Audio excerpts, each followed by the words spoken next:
plays music. Okay.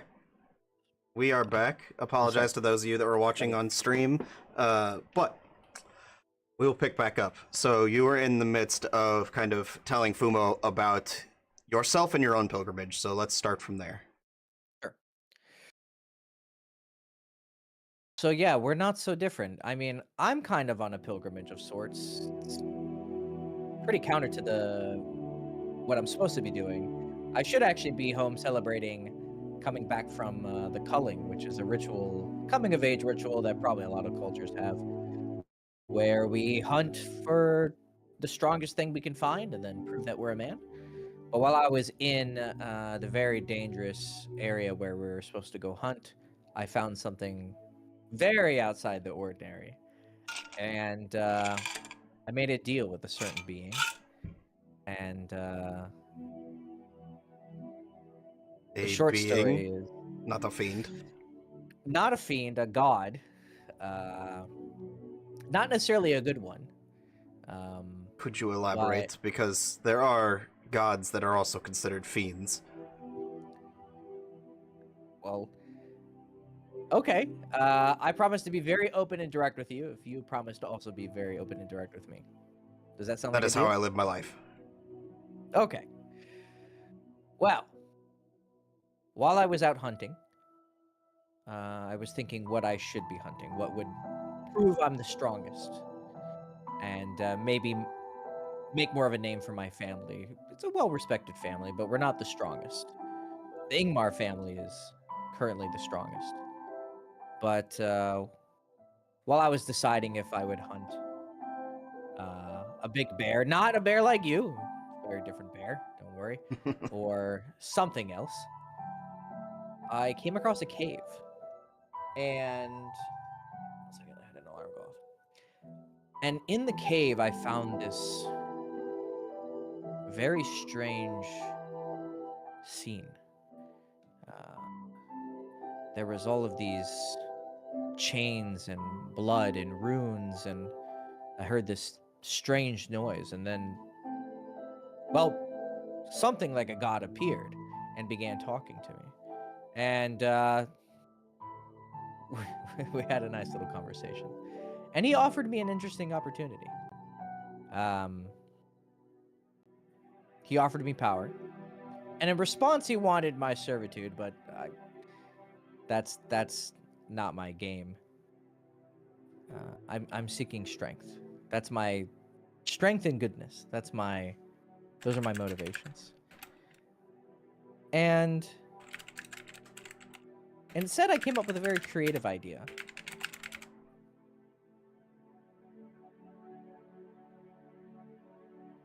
My offer was that the being is named Sarkov. He is the god of torture. Clearly, he's not a very good being, or I don't know, maybe he in some twisted way he is, but he likes pain and suffering, and I like punishing bad things and bad people. And so I made a deal with him that if I bring him enough pain and suffering, that he will give me the chance to fight him when I'm ready. Fumo rolled a natural one in his religion check. He don't know shit. I could tell that he's... All right, let me... can I tell if he's following along or not? Sure, make an insight check. See if he's, paying attention, I guess. Or maybe not the right way to say it. 15 plus 3, 18. He's following what you're saying. He's attentive to your story. He doesn't seem like a very religious man. Yeah. You don't seem like you're... Do you believe in the gods? I once met a interesting traveler who said to deny the gods don't exist in this world would be a fool's game. They exist. Do I think they're all powerful? No. Do I think that they deserve the worship that they get? No. But to deny that they exist would be foolish. You have a lot more in common with my little brother than I thought. He's of a similar view than you, and he somewhat influenced me. I never really gave the gods much thought until he's a bit of a bookworm, you see. And I wouldn't have even given this. I would have just dismissed it as me hallucinating or it just being some strange encounter, but I was open to it. And then when I made the deal, the power he gave me is obviously very real. So I don't worship him by any means. And I don't know if he's actually a god. He claimed to be, but he could be a fiend. I don't know. Most All the fiends same, fancy themselves of God. Most well, greater fiends, I should say, those that do not service others. I guess one day we'll find out. But yeah, I made a deal. Essentially bring him as much pain and suffering as possible, but the rule is I can't hurt anyone innocent. And that it has to be my choice. He can't force me to kill anyone. But I do have not a quota to fill, but I do have some. Let's say that there's a lot of blood that I have to spill. But my goal is to punish evil and become as strong as possible. Does your God always require your punishment to be doled out to those that are evil? That was part of our pact. I made sure that I'm sure he would be okay with me punishing anyone, but I personally made sure before we agreed that they have to be worthy of punishment. They can't be innocent. So your creed and mine share some similarity.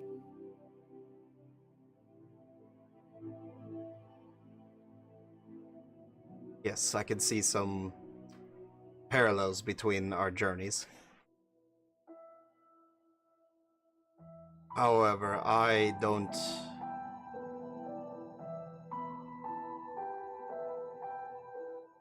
If you were to join the Brotherhood, let's say the Brotherhood asked you to renounce said god,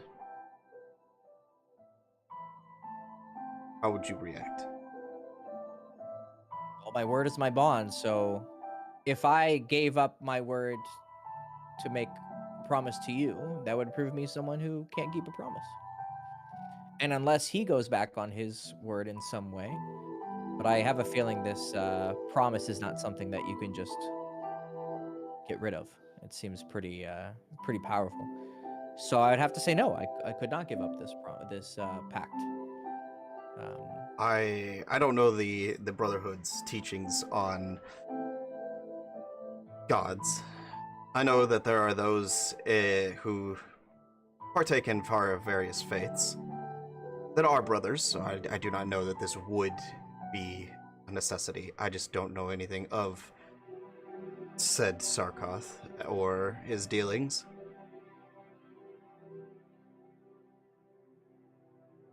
You don't have any paladins in your... There's no hunters that are paladins, or... There are those even... that invoke holy rites. I don't know if paladin is the word that I would choose. Yeah, paladin does have sort of a righteous ring to it. I don't know if I could exactly... But there are those that, invoke holy rites when they are hunting fiends. It would be foolish not to. Well, I guess we'll have to see. I don't even know if I want to join this Brotherhood. I mean, it sounds good on the surface, but... Well, you have to prove yourself first as well. Oh, I don't think that's going to be an issue. I like a little confidence in you. So, where are you... Are you taking me to see them? I mean, because we're on a trip right now to Thrift, and I suppose I could end my... I am also on my way to Thrift, tracking this scent of the Ash Warden. You can smell them? More like scents. It is a power of those of the Venator's Guild. When you join the Venator's Guild, you are branded with the Venator's mark, and if you have found your quarry or dubbed something your quarry, deemed something your quarry, you may mark them with your mark. And so long as they are on the same plane as you, you have a general idea of what direction they are. This sounds very useful. It is also very painful. Yeah, well, my deal with Sarkoth was not exactly pleasant. So, yeah, this is turning out to be pretty profitable. I call it a pull. The pull is pulling me towards Thrift, pulling me south. Okay. And it's not always exact, as in the group of raiders that were just here and attacked you. There was something about them that pulled me towards them. Someone amongst them knew something. But that has since vanished, as, well, they are no longer in the land of the living. And that pull continues to pull me south. So if you all are heading south and your patrons are not too wary of having an Ursarin with them, I will travel with you. I mean, sure. I mean, I promised to go to Thrift with them, but after that, Technically, you promised to go to Freeport, just out of character. I did? Yeah. Fuck. Well, I shouldn't say you were you'd promised. You were hired to go to Freeport. Now, if whenever they hired you to go to Freeport, if on your part, if Malleus would have made a promise to go there, that's up to you. He's pretty wary of promises. I think he'd be careful with that. I would say he got hired. Okay. Yeah, I think that's. Yeah, I don't think he's pretty aware of his word is his bond, Right. And I think his motivation is that he's just hunting for adventure. Sure. So he's gone wherever something takes him. So if this presents a cool opportunity, I mean, he doesn't have a problem. Yeah. So, I mean, I did promise to go to Freeport with them. Or not promise, I did, I was hired to follow them to Freeport. But I could maybe talk to Zinni and see if I could get out early, or if she's probably not willing to change her course, but who knows? It might take us towards Freeport. I don't know. I'm kind of just going with. I have a different pool.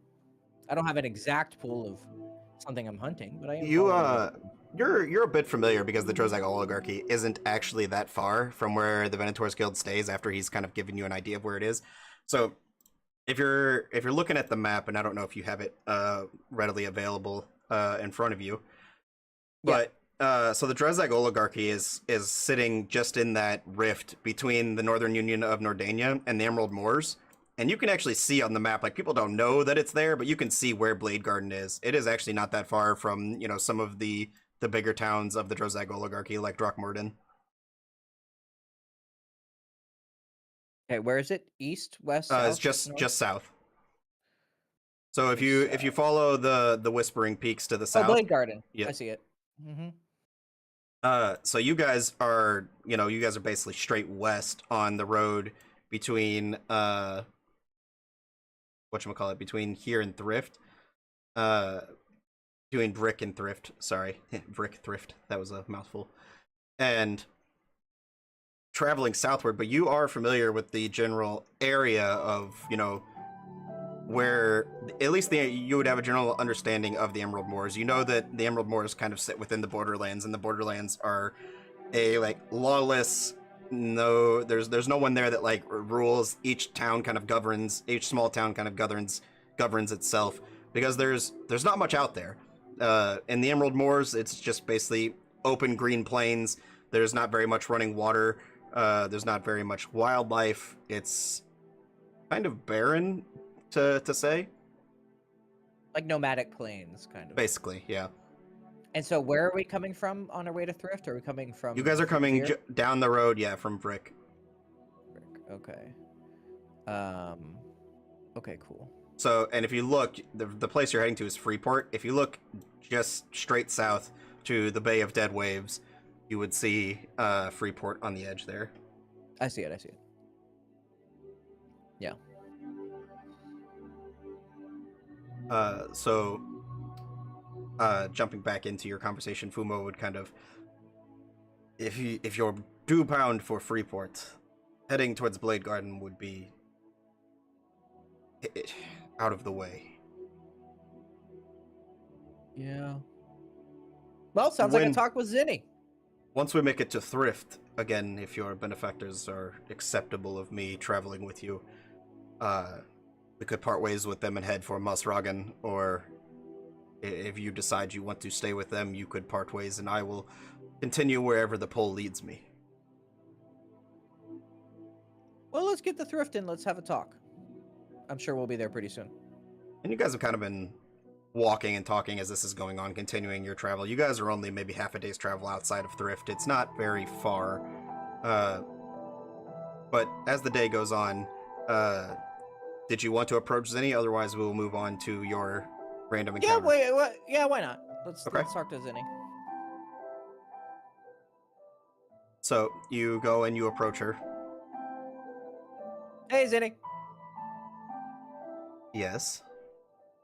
So I know that you hired me to go to Freeport, but this Ursaring guy, he's got a pretty interesting little adventure. And? Well, I was thinking about going with him. You've already been paid. Well, I could just keep the money for having taken you to Thrift and protected you, which I did a good job of, especially this couple hours ago, if you don't remember.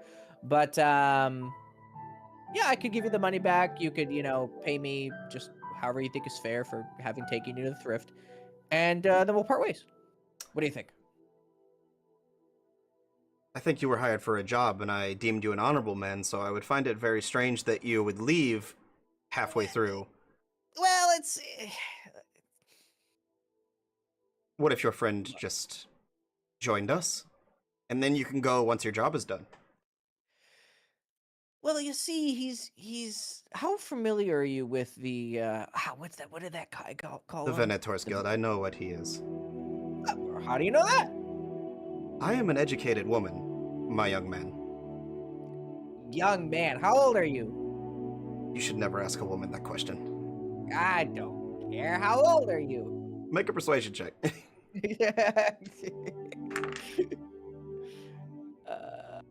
second. Where's my character sheet? How did I click off on that? Let's see. Because I now have a great... Of course. Me and my fucking rolls, bro. I'm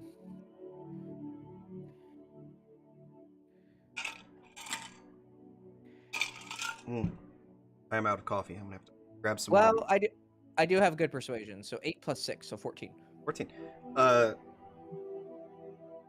While I don't think you should be ever asking a woman of my stature of personal dealings, I am 34, and from what I can tell, you are still in your adolescent years. Yeah, it's true. It's true. I am young.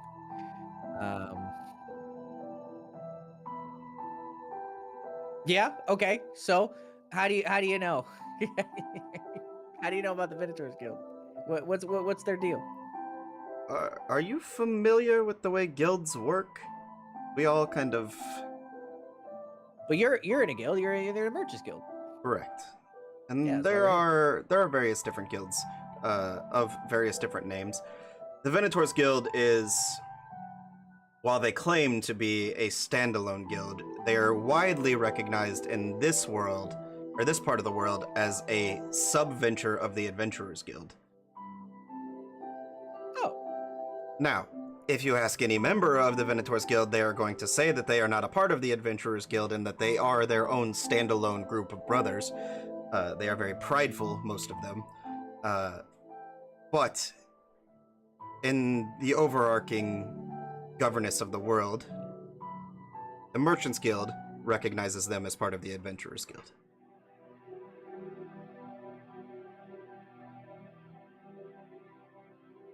Are they cool? Are they good? Like, is everything all right with them?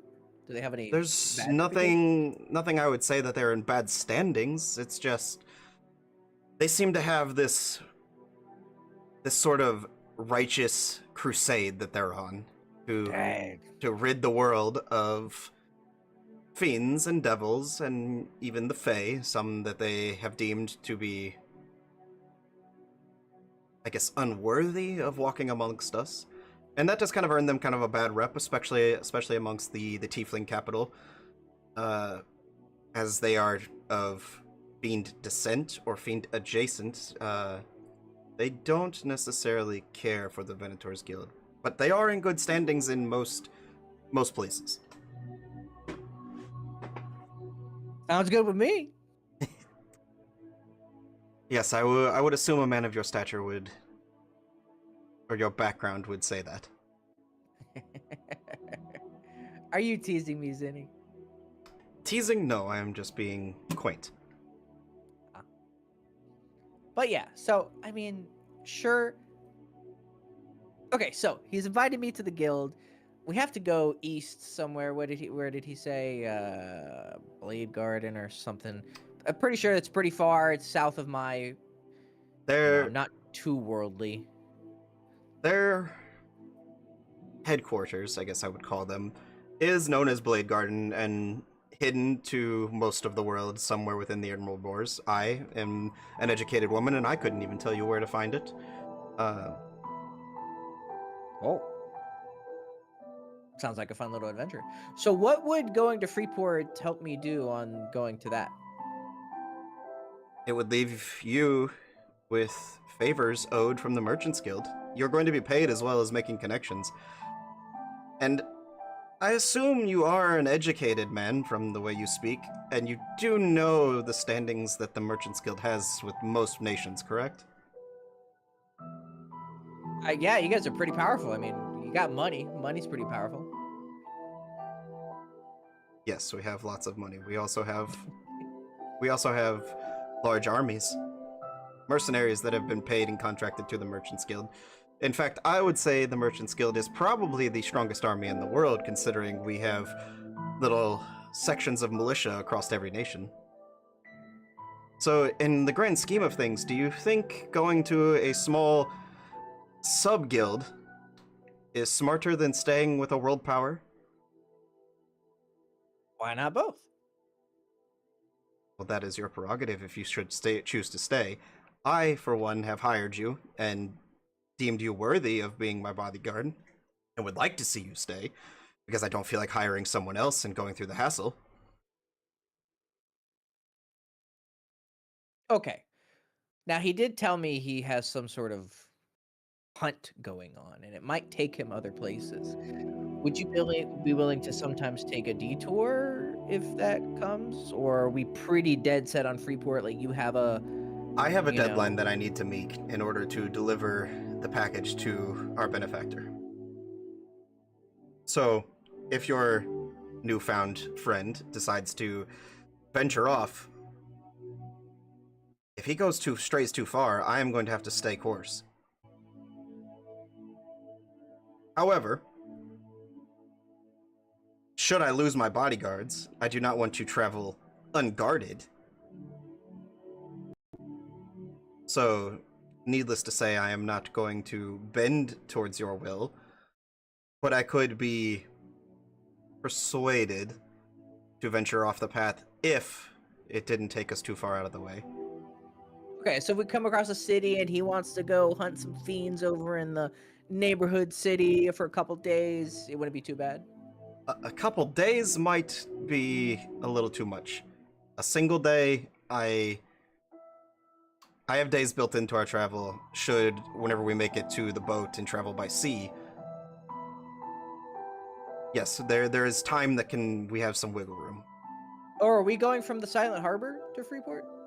No, we will be traveling on land until we get to Freeport, but once we reach to Freeport, should this contract have ended well, I was going to extend you the ability to extend your contract as a mercenary to the Merchants Guild, giving you access to Merchant Guild information and Merchants Guild perks that you could then take to do what you wish, and invite you along the sea journey towards Weaverstown, which is our end destination.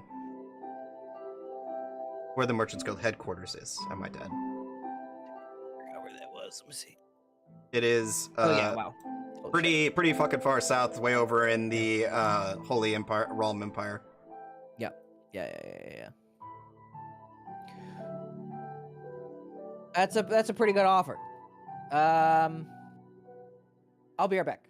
I'm gonna skip a dude back to the fuck's Fumo. his name? Fumo. Hey, big man. So talk with Zinni. She made a good point. She did hire me. It's not like some blood promise, but it's you value someone's word to a certain extent. Here's the deal. She's willing to sometimes take some detours if your pool thingy wants you to hunt somewhere because she doesn't want to lose her bodyguard. She apparently likes me, which is pretty cool. She's pretty cute too. So hey, that's for a cat girl. I was gonna say, I'll remind you, she is a tabaxi. For a cat girl, she's pretty cute. My brother would probably have my head for saying that, but anyways, sidetracked. Would you be cool with going to Freeport for now, unless something like catastrophic happens? I understand if you have to like do your thing, but after Freeport, we could figure out things from there. I don't know. They're pretty powerful. I've heard they got some like interesting stuff. Like maybe they could teleport us to Blade Garden or something. You know. Well, that would not be possible. There is a barrier around Blade Garden that prevents external entry. Maybe they could get us close. I don't know how all this magic shit works. I'm pretty new to magic. You actually, in the realm of like D&D things, your magic is divinity. It's the divine magic. You have no understanding of arcane magic. Right. Yeah. So to me, it's like fucking like sci-fi shit. It's a different language. Yeah. Yeah. Just like I've heard some things, maybe. You know. Yeah. I don't know how this works. You might have a better idea. That little contraption you got there seems pretty magical. We definitely could use some of those in our little squabbles in the oligarchy. But yeah, I don't know. What do you think? Does this sound fair to you? Would you continue on with me?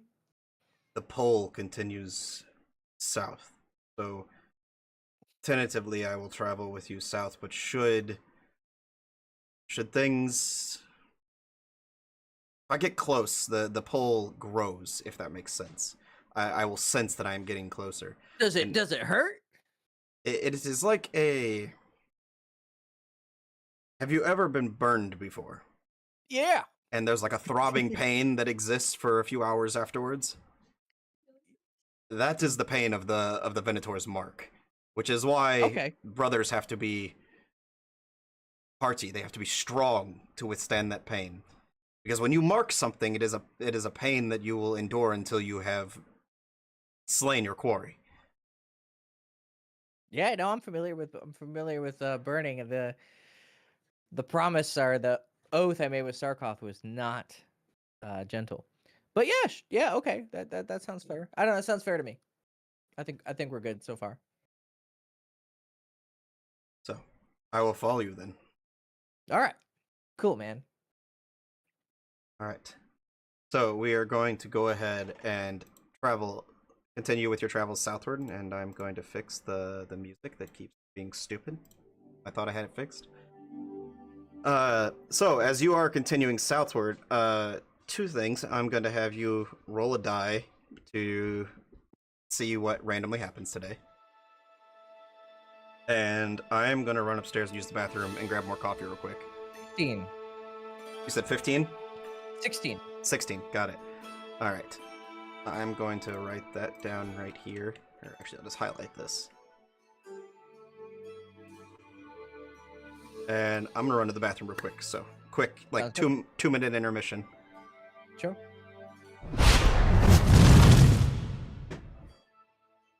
Actually, I'll go to the bathroom too.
Oh, I was muted. Sorry, I'm back.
Welcome back.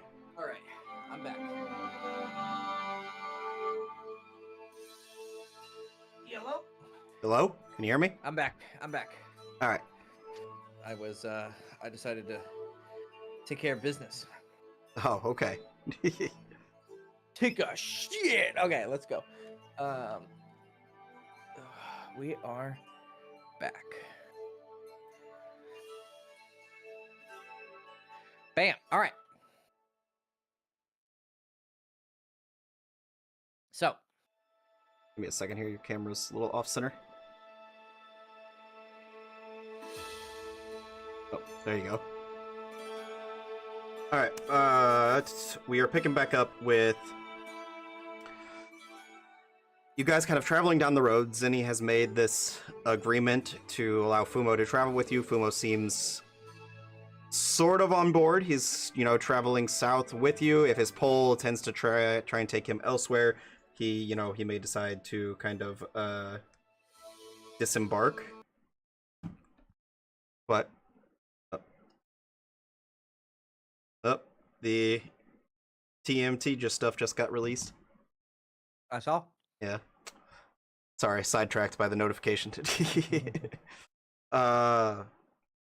And now you guys are continuing your travel south. You had it was a 16, correct? I highlighted. 16. Yeah, I highlighted the one here. So you guys are traveling south down the road, and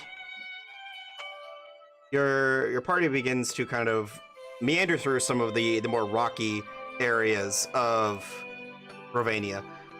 Turn this music slightly.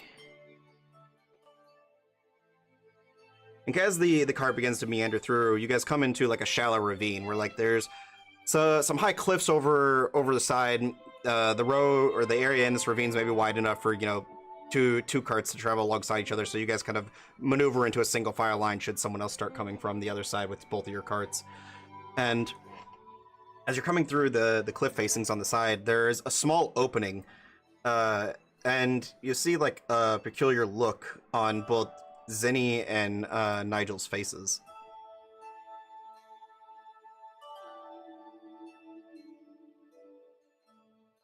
Is everything okay? They Nigel is kind of standing there and he looks a little bewildered.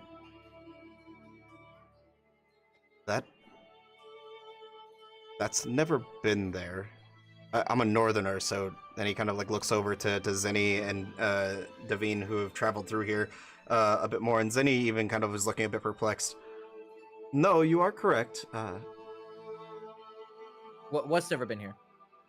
The opening in the cliff facing, and you can see where there's like there's not necessarily like a cave, like the cliff facing is cut into a section, and as you like peer past it and you look into the cliff facing, there's like almost an open abbey, and you see there is a decently sized two-story building with kind of smoke pouring out of it. There's a well in the center, and in the back there's a waterfall kind of pouring down over the top of one of the cliffs into a pool of like a small pond at the back, which has some sort of brazier that is lit and someone kneeling and praying at it. That's I don't travel here often, but I have traveled the roads before, and that is never been there. It almost looks like a tavern. Should we? And she looks over to Davine, do you recognize this?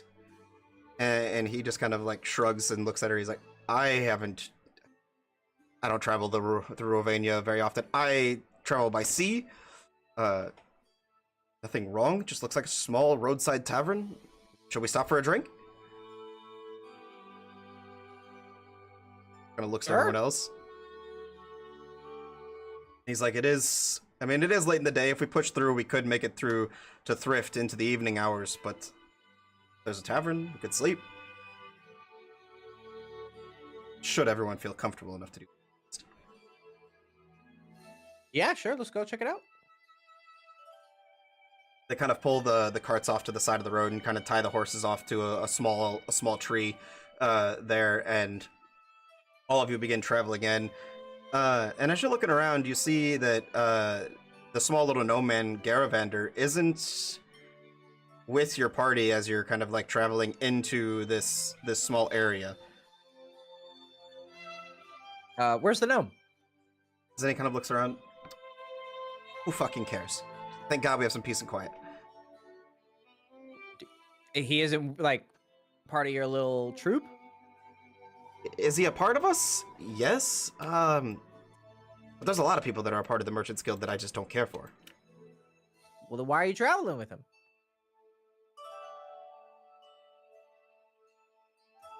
Good question. What?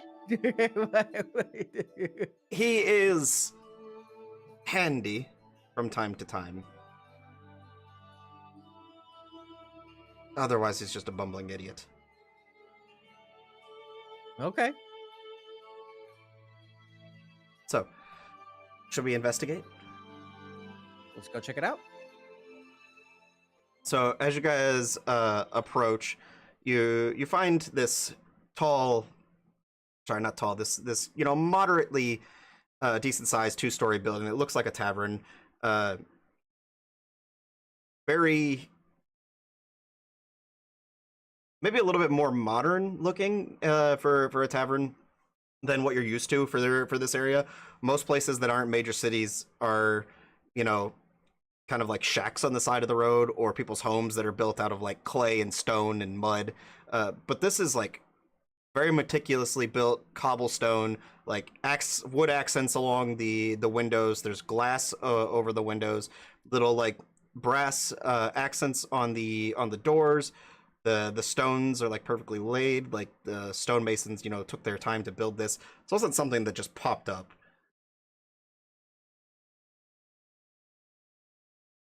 You said that you've never seen this before, but this doesn't look like something that could be built very quickly. Agreed. That is why I'm a little hesitant of, is this an arcane nature or is this, just something on the side of the road? Well, do you have any? Can you know if it's magical? I could if I took some time to analyze it. Shouldn't we maybe do that before we just go walking in? If you wish, I don't sense any latent magic in the air, I guess. It's the reason I was not needing to. Big man, you get any weird feelings about this? Umo just kind of like, you see he's like looking back over his shoulder. The pole is pulling me south. All right, good talk. What about you, Nigel? Nigel is kind of like gripping a hand axe on the side of his belt. Things don't typically just appear, so this is... And again, I'm a northerner, so I don't come this way often. But there's something eerie in the air.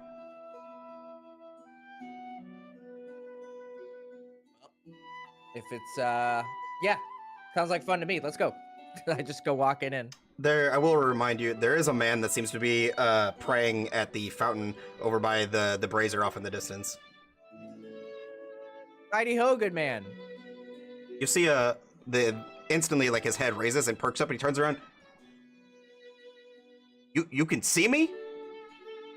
You're not real. You're not fake. You're not an illusion. You can see me. You're real? I'll touch myself. He That like sounds weird. But... he's maybe about 30 feet from you on the other side of this well that's here in the center, and he runs over to you. And forgive me for being too forward. Can I touch you? Sure. I go and I go to shake his hand. He shakes your hand and he just like grips it in me like very tightly, like as tight as he can. He's kind of like a scrawny looking man. You're real. Oh, Yep. Thank the Lord. Is this hell finally over? What? Can you explain? Can you walk past that barrier over there? What barrier? He turns around and he points towards the opening that kind of leads out to the road. Sure. Wait a second. What's it? Now I'm getting some weird feelings. What's going on, Zenny? You see that she has kind of like finished her enchantment to kind of essentially detect magic, and you see her quickly cover her eyes, and she says, "Oh, this is awful. We're stuck in a, how do I put this? A different time space." What? How? How did we get? I don't know. I knew there was something off about this, and she kind of looks to Davin with like piercing eyes. Didn't I ask you to like check it out, and you said it was okay? We were too far in this before I even started this. As soon as we passed the threshold, we were stuck. What fucking threshold? What are you talking? Good man. What's going on here? He walks. He says it's easier if I just show you, and he walks you over to the edge of the like the small little like abbey that's in the abscess of these cliffs, and he sticks his hand out and it stops against an invisible wall. I try to kick the area. Your foot slams into an invisible wall. I spit on it. It hits the wall and just slowly drips down. I hit it with my maul. No effect. How long have you been here?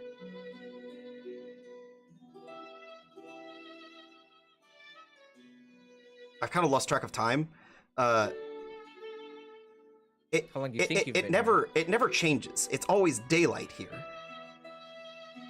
Okay. which for a person who likes to sleep is god awful. Is there anyone else here? No, that's the peculiar thing. It's just me. Uh, How did I you was survive? traveling. There's just food. There's food and it's always here. And he's like, "What?" He's like, "Watch, watch. I'll show you." And he goes and takes you inside the tavern. And as you like enter into the tavern, there is a fully stocked bar. There's like plates and bowls of like fruits all across the tops of the bar. There's kegs that are back against the wall that are tapped and have a bunch of chalices and various mugs sitting around them. And then he walks over to the pantry and he opens it, and there's essentials to run a kitchen inside the pantry. It is always here. So you guys don't know how you got here either. No, we were just traveling. They noticed something weird about this. They said they've never seen this before, and then we came to investigate, but apparently now we're fucked as well. That's so strange, because you see, I was just traveling through on my way back to the aristocracy, and I saw a roadside tavern. I thought I'd stop for a drink, normal person thing. The aristocracy. What? I am a keeper from the Southern 7th aristocracy. What I know about this? Make a history check.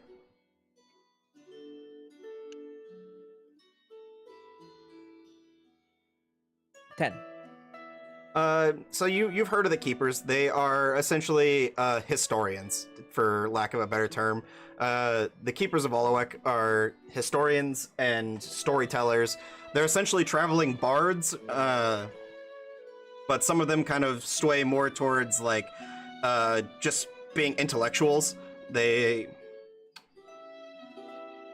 are they? Where are they kind of like centered? Oh, they're in the 7th aristocracy. So if you look way far to the east along the Galliant coast, you'll see the 7th aristocracy. It's just north of where the words the Broken Sea are.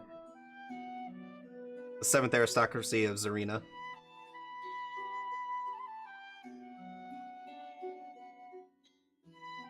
I see Sin Harbor. Yeah, that's part of the aristocracy. Just look straight north. It's kind of sideways. Oh, it's like oh, okay. Mm-hmm. That's the Wow. whole nation. You're pretty far from home.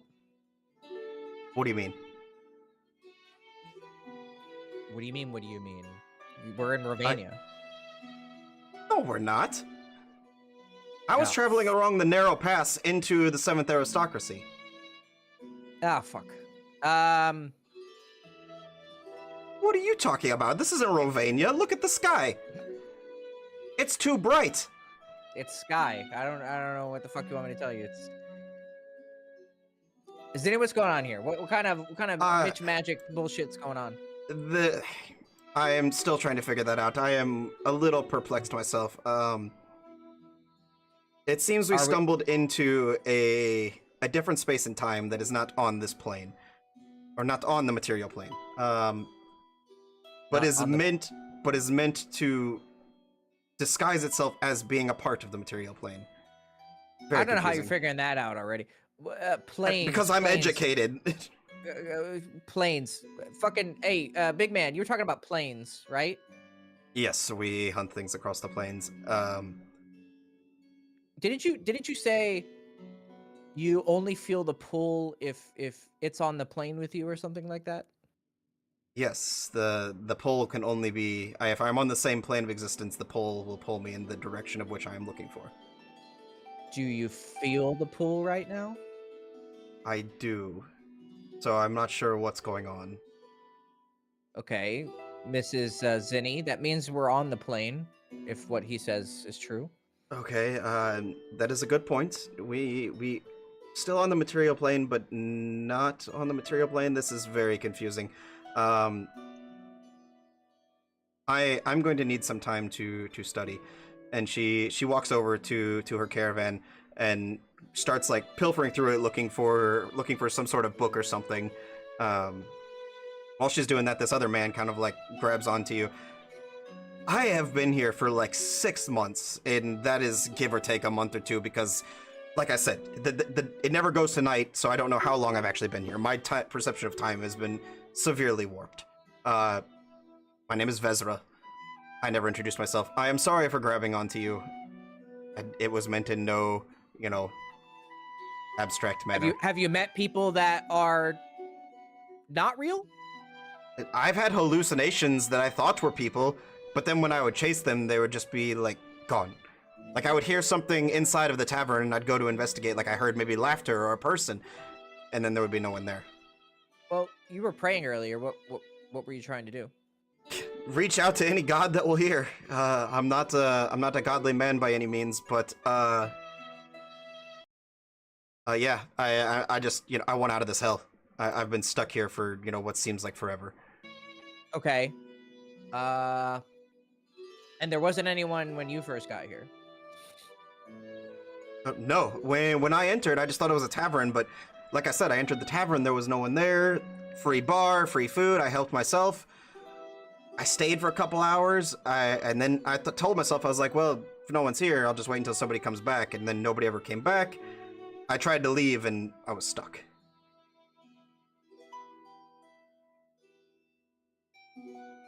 Look, there's only 3 things that are ever constant here.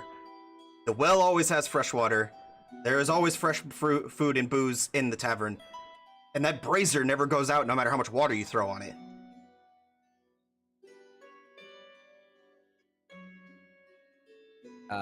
Oh, so you've tried to extinguish it.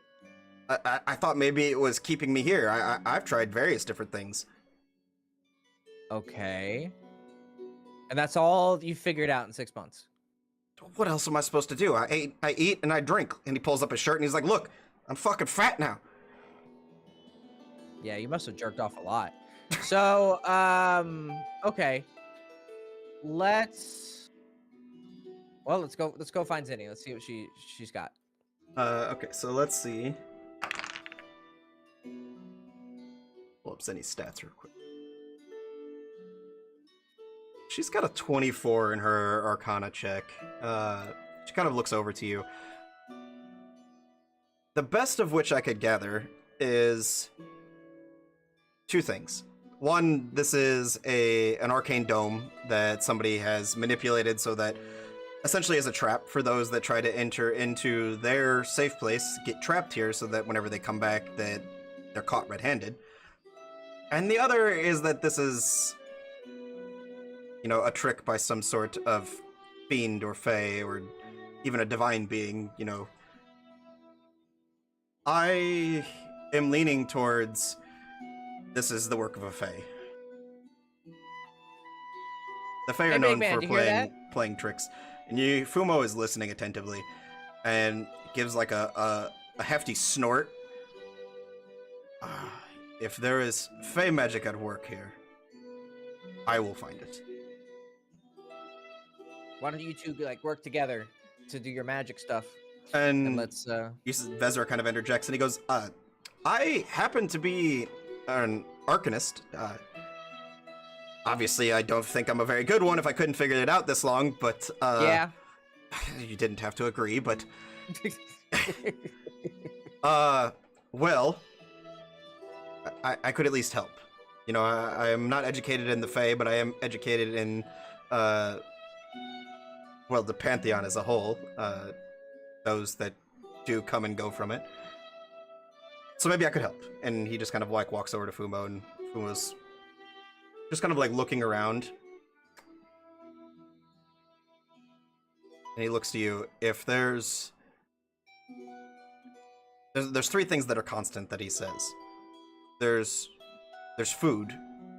But if you notice the food that he mentioned, it is only those that grow from the earth.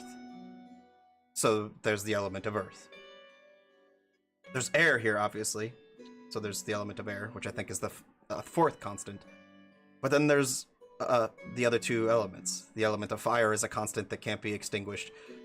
And he said there's always fresh water in the well. What do you make of that? Me? I'm testing you. You said you wish to be a brother. What is your thoughts? What? you do the Mitch magic shit. I bonk shit. I'm good at smashing things. I mean, I'm not like dumb, but I'm not. My little brother's into all that magic shit and planes and blah blah blah. Uh, aren't you three the brains here? He just kind of like looks to Zenny, and Zenny nods. Your furry friend here has a good point. There are three things that are always constant, and each of those things are things of an element. And she walks into and just kind of like motions for everyone to follow. Walks into the tavern, and she takes a bite of an apple, and she just kind of like looks over at Vezra and. Did you ever notice when you were eating that nothing really tastes like anything? But she's like, and she like tosses you an apple. Go ahead. Take a bite. You bite into an apple. There's that crunch sensation that you get whenever you take the first bite of one, but there's no like sweetness to it. There's no flavor to it. It's just like you're eating nothing. That is weird. You didn't notice that, man? Go ahead and roll a intelligence saving throw for me.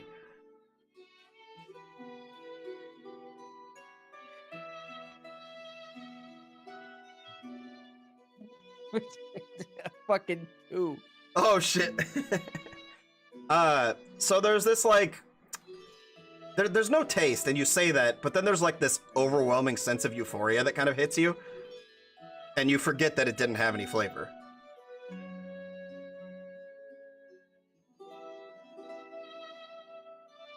So did I just say the thing that I just said? You did say it. So like you're conscious that you said it, but you're also not thinking about it. You're just thinking that like, man, that was a really fucking good apple, even though it didn't taste like anything. Okay, so I did say it though. Yeah. Okay. So how does he respond to that? I guess I never thought about it. And he goes and takes a bite. Yeah, it doesn't taste like shit, but it's a fucking good apple. Yeah, it is. It is a good apple. Then he just kind of like face palms herself and walks over, and she is going to cast Remove Curse on you, and you snap out of it. I'll take another bite. Another intelligence saving throw. 9. Once again, that sense of euphoria hits you, and you're not really focused on why it doesn't taste like anything. You're more focused of like, man, it's a really fucking good apple, even though I can't taste it. I mean, yeah. I mean, it's a good apple. And Zenny just kind of like face palms herself again, and she goes, "Why is it that whenever you martial types, you type that seem to just want to punch everything, you think by doing rather than thinking?" And she going to reach onto you and cast Remove Curse again. Now, before you take another bite, let us analyze what you just felt. How did that apple make you feel? Good. Could you be a little bit more descriptive? I mean, I felt like after I just had a good wink. Huh. Well, you see, whenever I ate it, it tastes like shit. Like actual shit? I took a bite, there's no flavor, right? Okay. But then there was some sort of something that tried to take over, which I warded off. And then it felt more like I was eating dirt. Oh. Yeah. Yeah, it makes sense. That, you know. Okay. So What are you doing? What are you doing to me after I eat? I am removing whatever is affecting you. Vezra kind of interjects and he goes, I got no fucking clue what she's talking about, but if there is something like that, I'm gonna go ahead and try and help you. Can you try eating it for me one more time? All right, I take another bite. As you take a bite, he is going to give you a Bardic Inspiration, so you can add a D8 to your roll. And then he is also going to touch you and cast Guidance, and you can add a D4 to your roll. D4 and D8.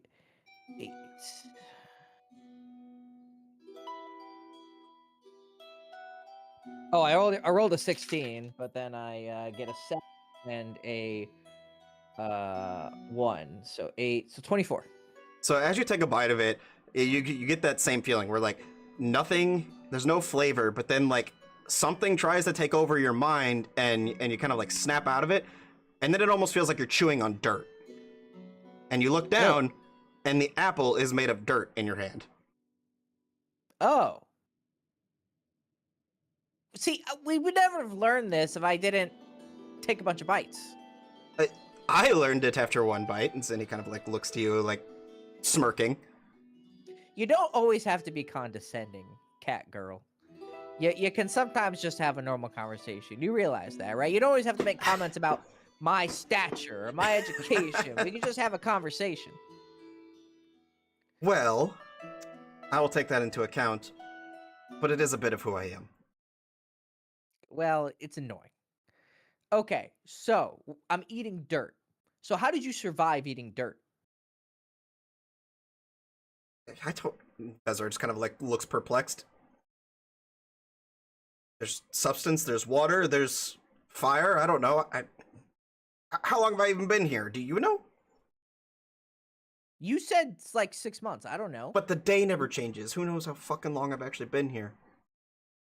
Okay. You, Well, you let's get, go you get check this. the water. You get the sense this man's mind is maybe a little warped. Yeah.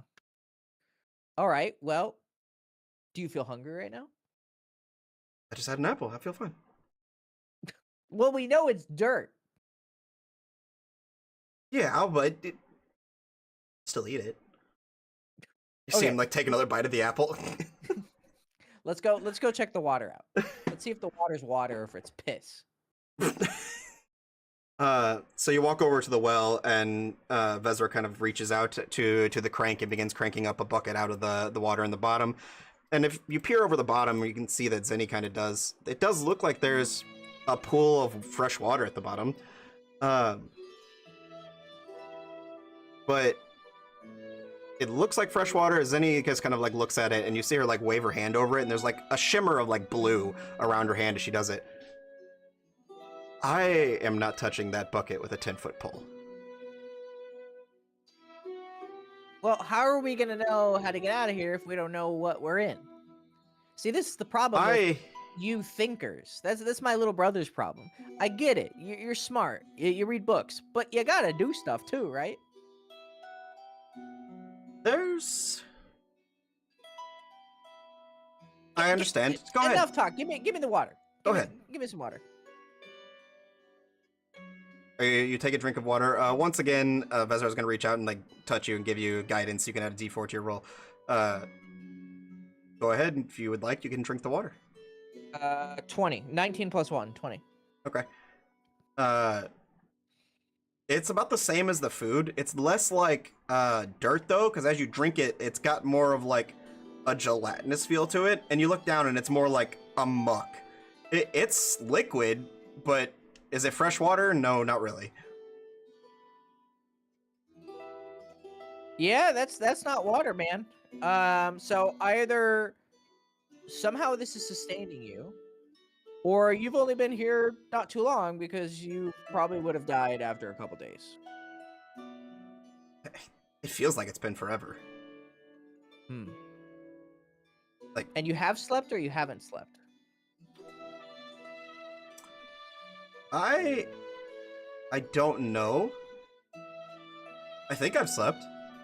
Have I slept? Well, it never went to night, so why would I ever sleep? Okay. So, what I'm guessing, there's some magic going on here.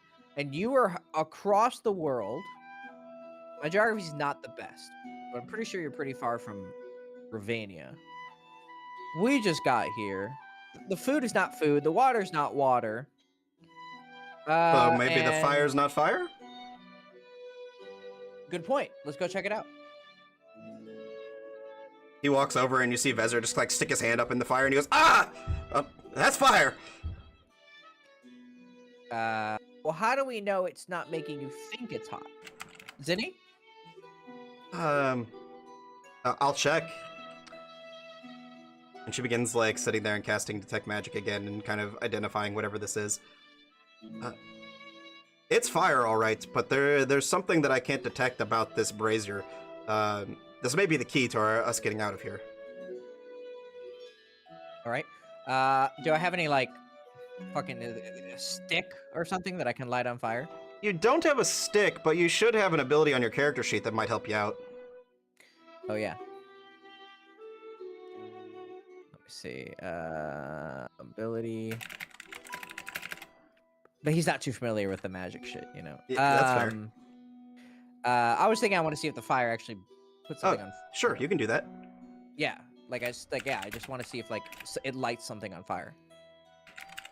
You take a random stick that you find laying around and you stick it in, and it does. It lights fire. It burns and starts to begin to turn to ash on the end.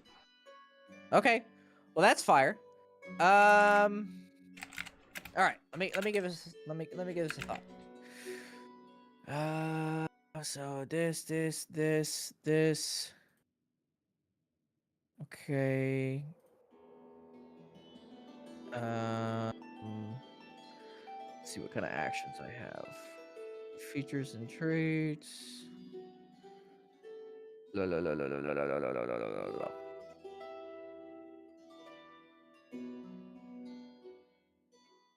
And where's my fucking spell? Oh, spells. Here we go.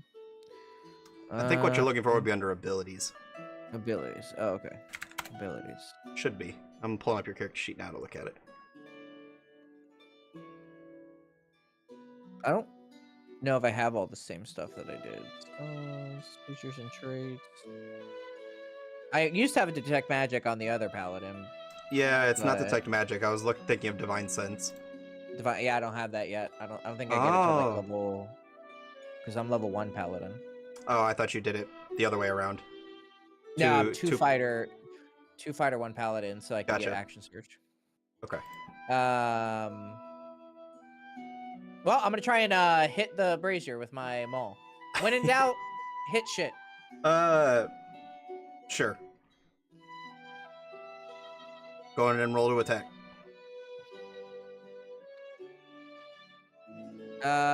11 plus 6, 17. So you swing your axe your maul, and it fairly easily slams into the brazier. There's like a ringing out, but you see Fumo kind of like staring at the brazier intensely as you hit it. There is Fey magic at work here.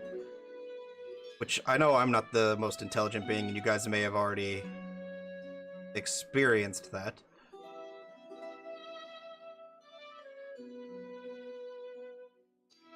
Give me a moment. And you see him walk over, and he kind of like sits down, crosses his legs in front of the brazier, and begins like channeling something. Maybe not necessarily an arcane ability, maybe it's more like an innate ability, something of the Venator's Guild, you're not exactly sure. But he reaches his hand out and there's like a blue glow, and as he pulls his hand back, there is like a small little mark on it. This is Fey magic. And there's something here watching us. Alright. He looks over to Zenny. Can you divine wherever this being is? She nods. I'm confident that I can locate whoever is holding us here.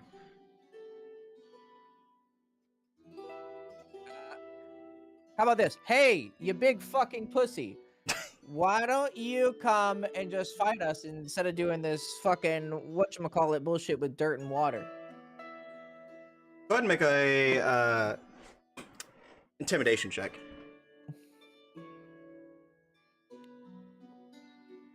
I want to re-roll that. It's a fucking 2 plus 6, 8. There's like a low, like maniacal laugh, like a high pitched maniacal laugh that kind of like echoes throughout the abbey here. and it just kind of like drones on as you're sitting there, like. That's a very Eat. gay laugh. Just eat, Your drink. your mother's a whore.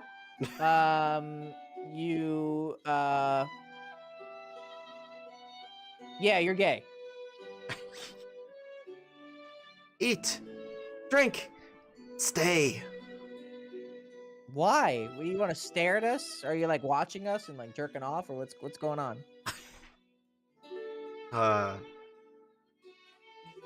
There's no response. The like laughter begins to like fade out. Well, that's fucking annoying. Zenny begins finishing her chant. I think we're dealing with a fae of the plane of fire. The fire is the only thing constant here. So it has to be that, right? She kind of like looks over to Fumo, and I am going to attempt something. And she kind of looks to Vezra. You said that the fire never could go out, right? He's like, yeah, I tried to put it out multiple times. I mean, just something, right, that would, you know, stop this from going on. And she kind of like points back to the building and she says, did you ever try to deal with the fact that there's smoke rolling out of the top of that building, but there was no hearth inside the main room? And he just kind of like stops and stares at it blankly. I hadn't taken notice of that. And Zane just kind of like nods. Let's go back over there and check things out. So you guys enter back into that main room, and just as Zenny said, you're looking around this main room.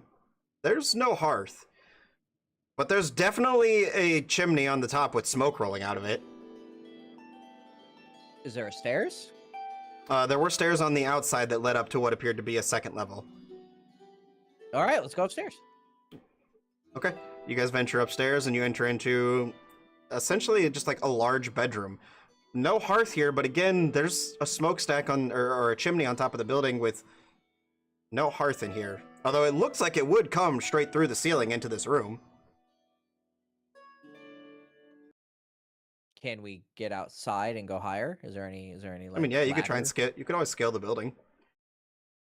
All right. I mean, I got some decent athletics. Yeah, go ahead and make an athletics check for me to kind of scale the building. 12 plus 4, 16. Yeah, it's not very hard for you. You go ahead and you scale the building and you get up to the smokestack, and you can see like this like thick black smoke is billowing out of the smokestack on top of this building. What would you like to do?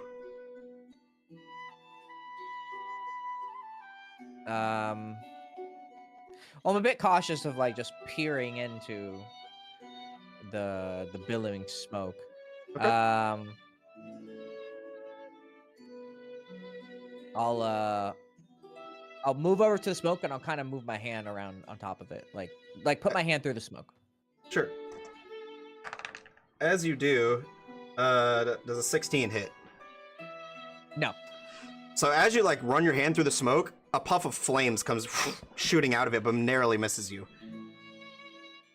Hey, guys! Hey, fire! Go ahead and roll initiative for me. Give me a second here, and I will swap things over. No, Rorschach, you can't get in my lap right now. God damn. And also your stream isn't on, so I can't see the board. Oh, it's not? Mm-mm.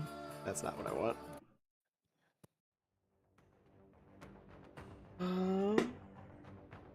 Share. Did I get a short rest? Yeah, you could have got a short rest. Okay. So that means my action surge is back.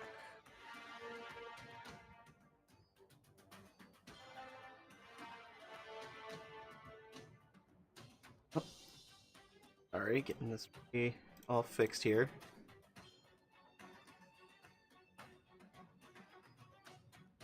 Oh, that's not what I wanted.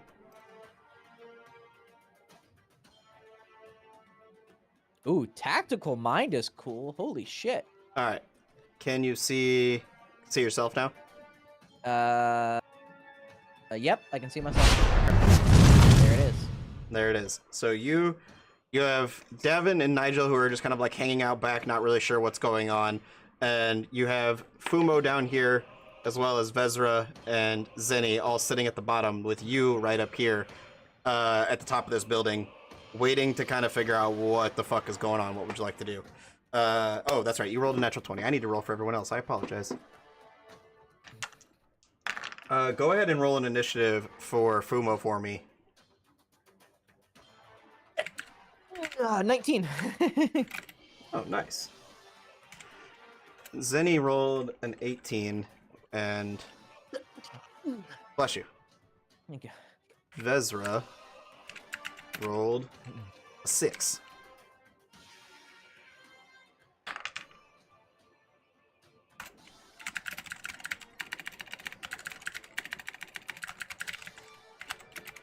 And this being that you're fighting got an 8.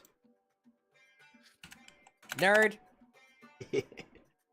We have Malleus at a 20. All right, so top of the round, the flame just shot out of this chimney. What would you like to do? I need to grab the mini for it real quick.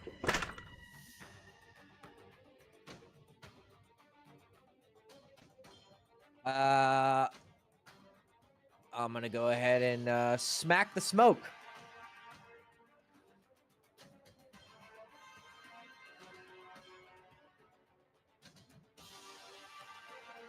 All right, so as you go to try and hit the smoke, Wait a second. What do I? So there was fire that came, right? Fire that shot out of the smokestack.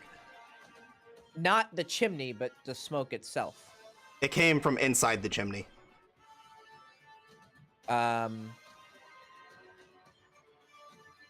Would I hit the chimney instead?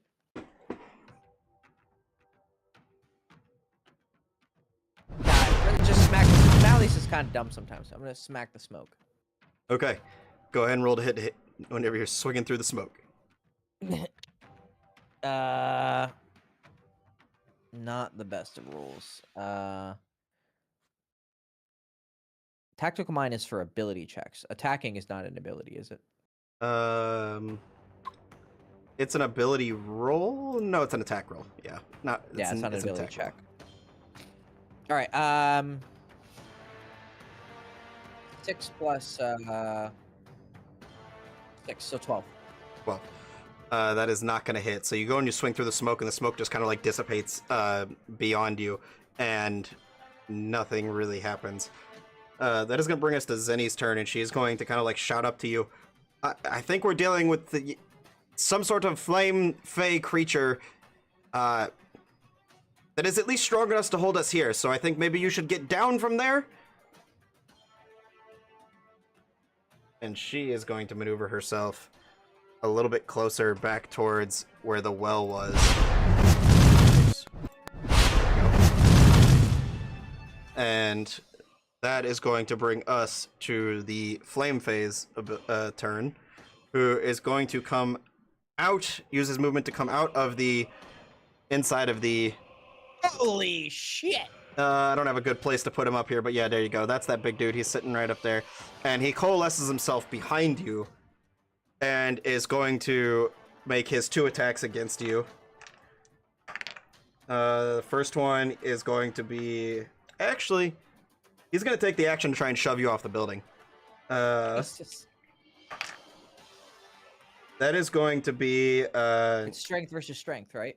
Yeah, so it's his attack versus your athletics. So you go ahead and make an athletics check for me. His is going to be an 18. All right. Just athletics, just normal athletics roll? Yep, normal athletics roll.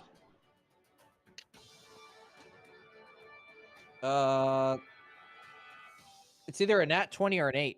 Well, it's got to be one or the other. Let's see. It was pretty... I mean, I guess the 20 was a little bit higher. So yeah, I Sure. guess it's a nat 20. why That's we the don't- problem with the spherical dice. That's why we don't use those spherical dice. Yep. So he goes to try and like basically throw a huff of flame with what you assume to be an arm against you, and you kind of raise your shield and stop the flame, and it kind of dissipates as it hits against your shield, and you feel the heat kind of hitting against you. This creature is made of like pure flame, from what you're gathering, and you hear that like maniacal laugh again as it's like staring you down with like a toothy grin. And it is going to go ahead and continue moving down the building, which you can take an attack of opportunity if you'd like. Yes. And you get the sense it is maybe moving down towards the brazier. 15 plus 6, 21. That's gonna hit. Go ahead and roll damage. 2d6.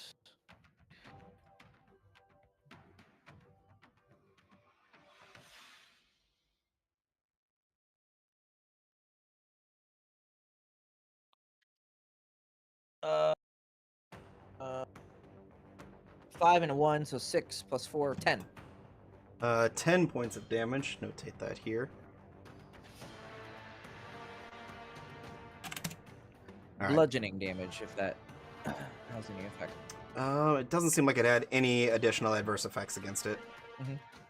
Oh, and he does have to try a topple con saving throw, which is DC 8 plus 2 plus ability modifier used to make the attack, which is what?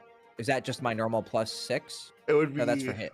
It would be. Sorry, read the ability, or where is it on your character sheet? DC 8 plus 2 plus the ability Maul modifier topple. used. If a creature with a maul, you can force it to make a con saving throw. DC 8 plus 2 plus the abilities modifier used to make the attack. So it would be your strength. So it would be 8 plus 2 plus 4. Yeah. So it would be 14. 14. Well, he's got 13 on the die with a modifier of 2, so he's good. Okay. All right. Sorry, switching back through notes here. All right, there's my initiative order. That is going to bring us to Vezra's turn. Vezra is going to maneuver back just so he can have you within sight, and he's going to shout out to you. I don't know you. You're my buddy though. Go kick his ass. And he's gonna give you a bardic inspiration that you can use on your turn. So that's a D8, a D8 that you can add to any roll you would like until it's used, or the next dawn. Oh, it's not normal inspiration. It is not a normal inspiration. It's a D8 that you can use on your any roll. Basically any roll until the next dawn. You decide when you want to use it. Okay. And you use it after you roll, but before you know the result of the roll. So you do it before I tell you whether you succeeded or you failed the roll. Gotcha. So I can see the number. I just don't know if it's a success or not. Correct.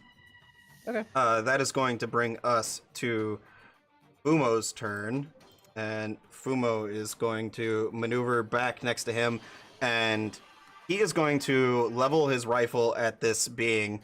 And first he is going to cast Hunter's Mark on it as a bonus action, and then take a shot at it. So go ahead and roll a d20 for me and add 7 to the roll.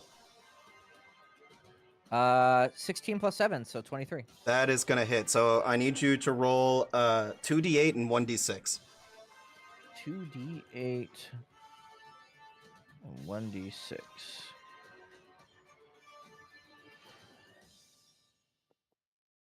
Um... 3 plus 1, 4, plus 2, so 6. 6 points of damage? Mm-hmm. That's a low roll. Yeah, I mean, it was a 1 and a whatever. Yeah. But nevertheless, so Fumo kind of positions himself back amongst the party, just kind of like trying to stay close, but you can see he also took a few steps back the other way, and is attempting to kind of maneuver himself into a strategic position to basically continue taking shots at this big.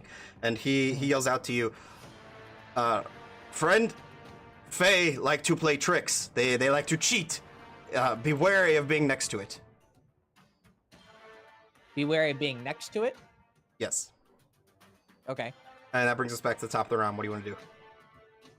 I want to fly into a diving mall. No, Let's say you can, but it's gonna hurt. Does it add the falling damage to the strike though? You could always try. No, that's retarded. Let's try to climb down. Okay. You can use your movement to pretty easily climb down with your athletics. So it'd be like it's gonna take your full movement just to get to the bottom of the building. Yeah, I don't want to be right next to him though. You could stop on this second floor here. Well, I want to be on the ground, just not next okay. to him. Yeah, you can do that. Yeah, because he literally just told me don't be next to him. So I'm gonna, He gave you a warning of being wary. yeah. And then I'm gonna throw a javelin at it. Okay. All right, here you tricksy fuck. So javelin action. All right. 14 plus 6, 20. 20 is gonna hit. Go ahead and roll damage. All right. 1d6 plus 4. That'll be a 3 plus 4, 7. 3 plus 4, 7. 7 points of damage. Got it. All right. I went the wrong way. I added 7. All right. Do you want to do anything else? Although do you have anything you want to do with the bonus action? If you have any. I don't know if you have any. I don't think I know. Okay. That is going to bring us back to Zenny's turn.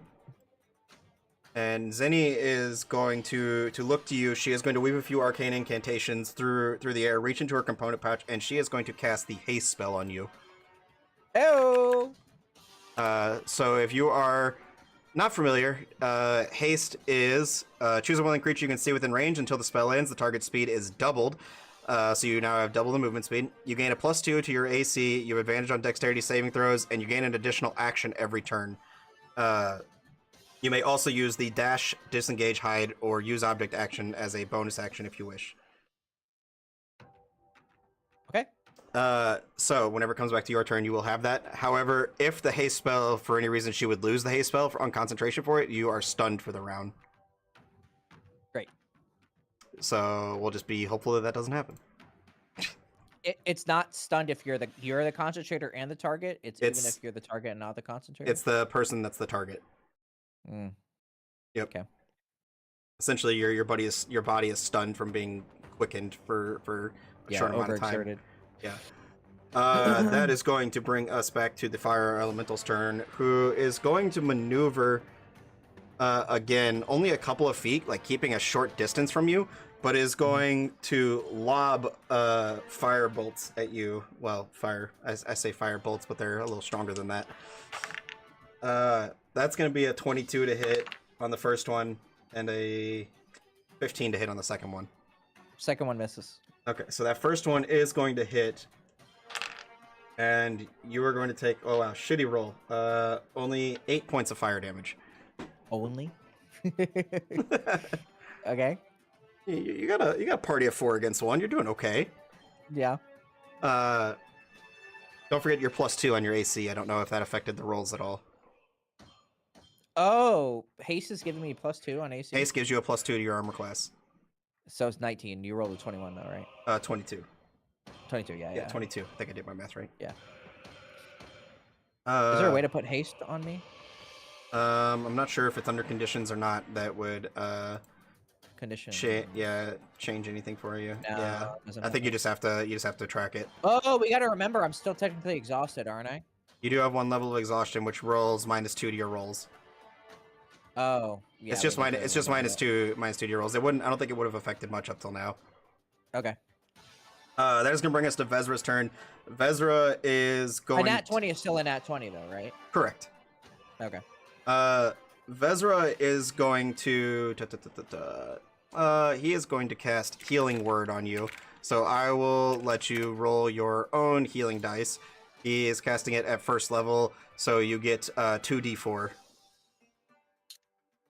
I will get 2 + 1, 3. And then plus his ability modifier, so 3 more.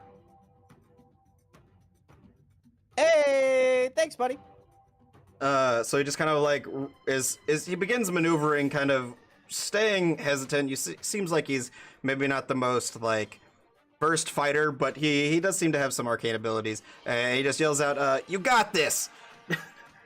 And the healing word kind of like overtakes you, kind of like healing some of the burns that just kind of hit your body. That is going to bring us to Fumo's turn. Fumo already has his rifle lined up. Go ahead and roll his attack for me. Sure. That 12. plus 7 to hit. 12 plus 7, 19. 19 is going to hit on this, so roll that 2d8 plus the d6 again, because he is still concentrating on Hunter's Mark.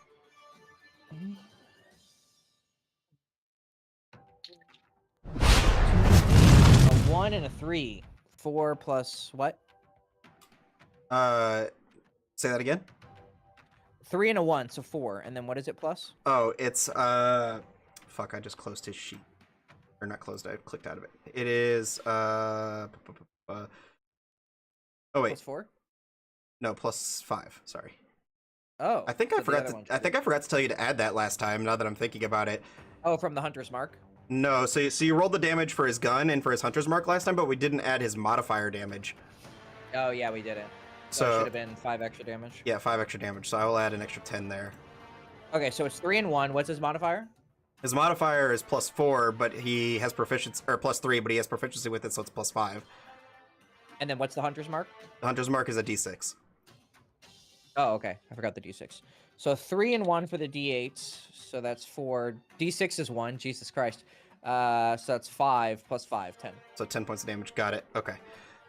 That is going to bring us back to your turn at the top of the round. All right. So I know that I may be dumb, but I'm not dumb. So I know that I shouldn't stay near him. So I'm going to speed up next to him. And then I'm going to go for... you said I can disengage as a bonus action? Yes, that is 15 feet of movement of yours, and you can disengage as a bonus action. And disengage keeps you from getting an attack of opportunity? Correct. So I'm going to swing dose times. Yep. -2. So there's a 16 and a 15. -2 plus 6. So we have 22 -2, 20, and then 19. So 20 and 19. Those are both going to hit. Okay. And then it's only on my d20s that I get -2, right? Correct. Okay. So my damage is not reduced. So let's do 2d6s. 4 and 4, so 8 plus 4. So that's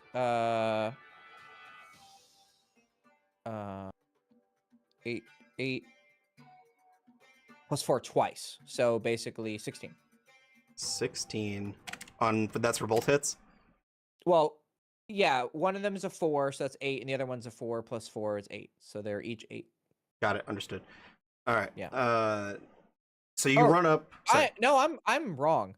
I'm looking at javelin. I get 2d6s. So I was gonna say the damage sounds a little low.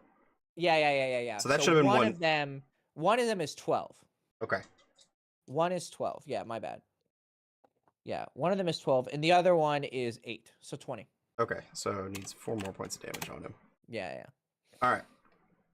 Got it. So you run up with your maul, you swing your 2 strikes at him, and your maul is connecting against some form of body. You're not exactly sure, where or what it is, but there's something inside these flames that you're connecting with. Any idea where I should be hitting, big man?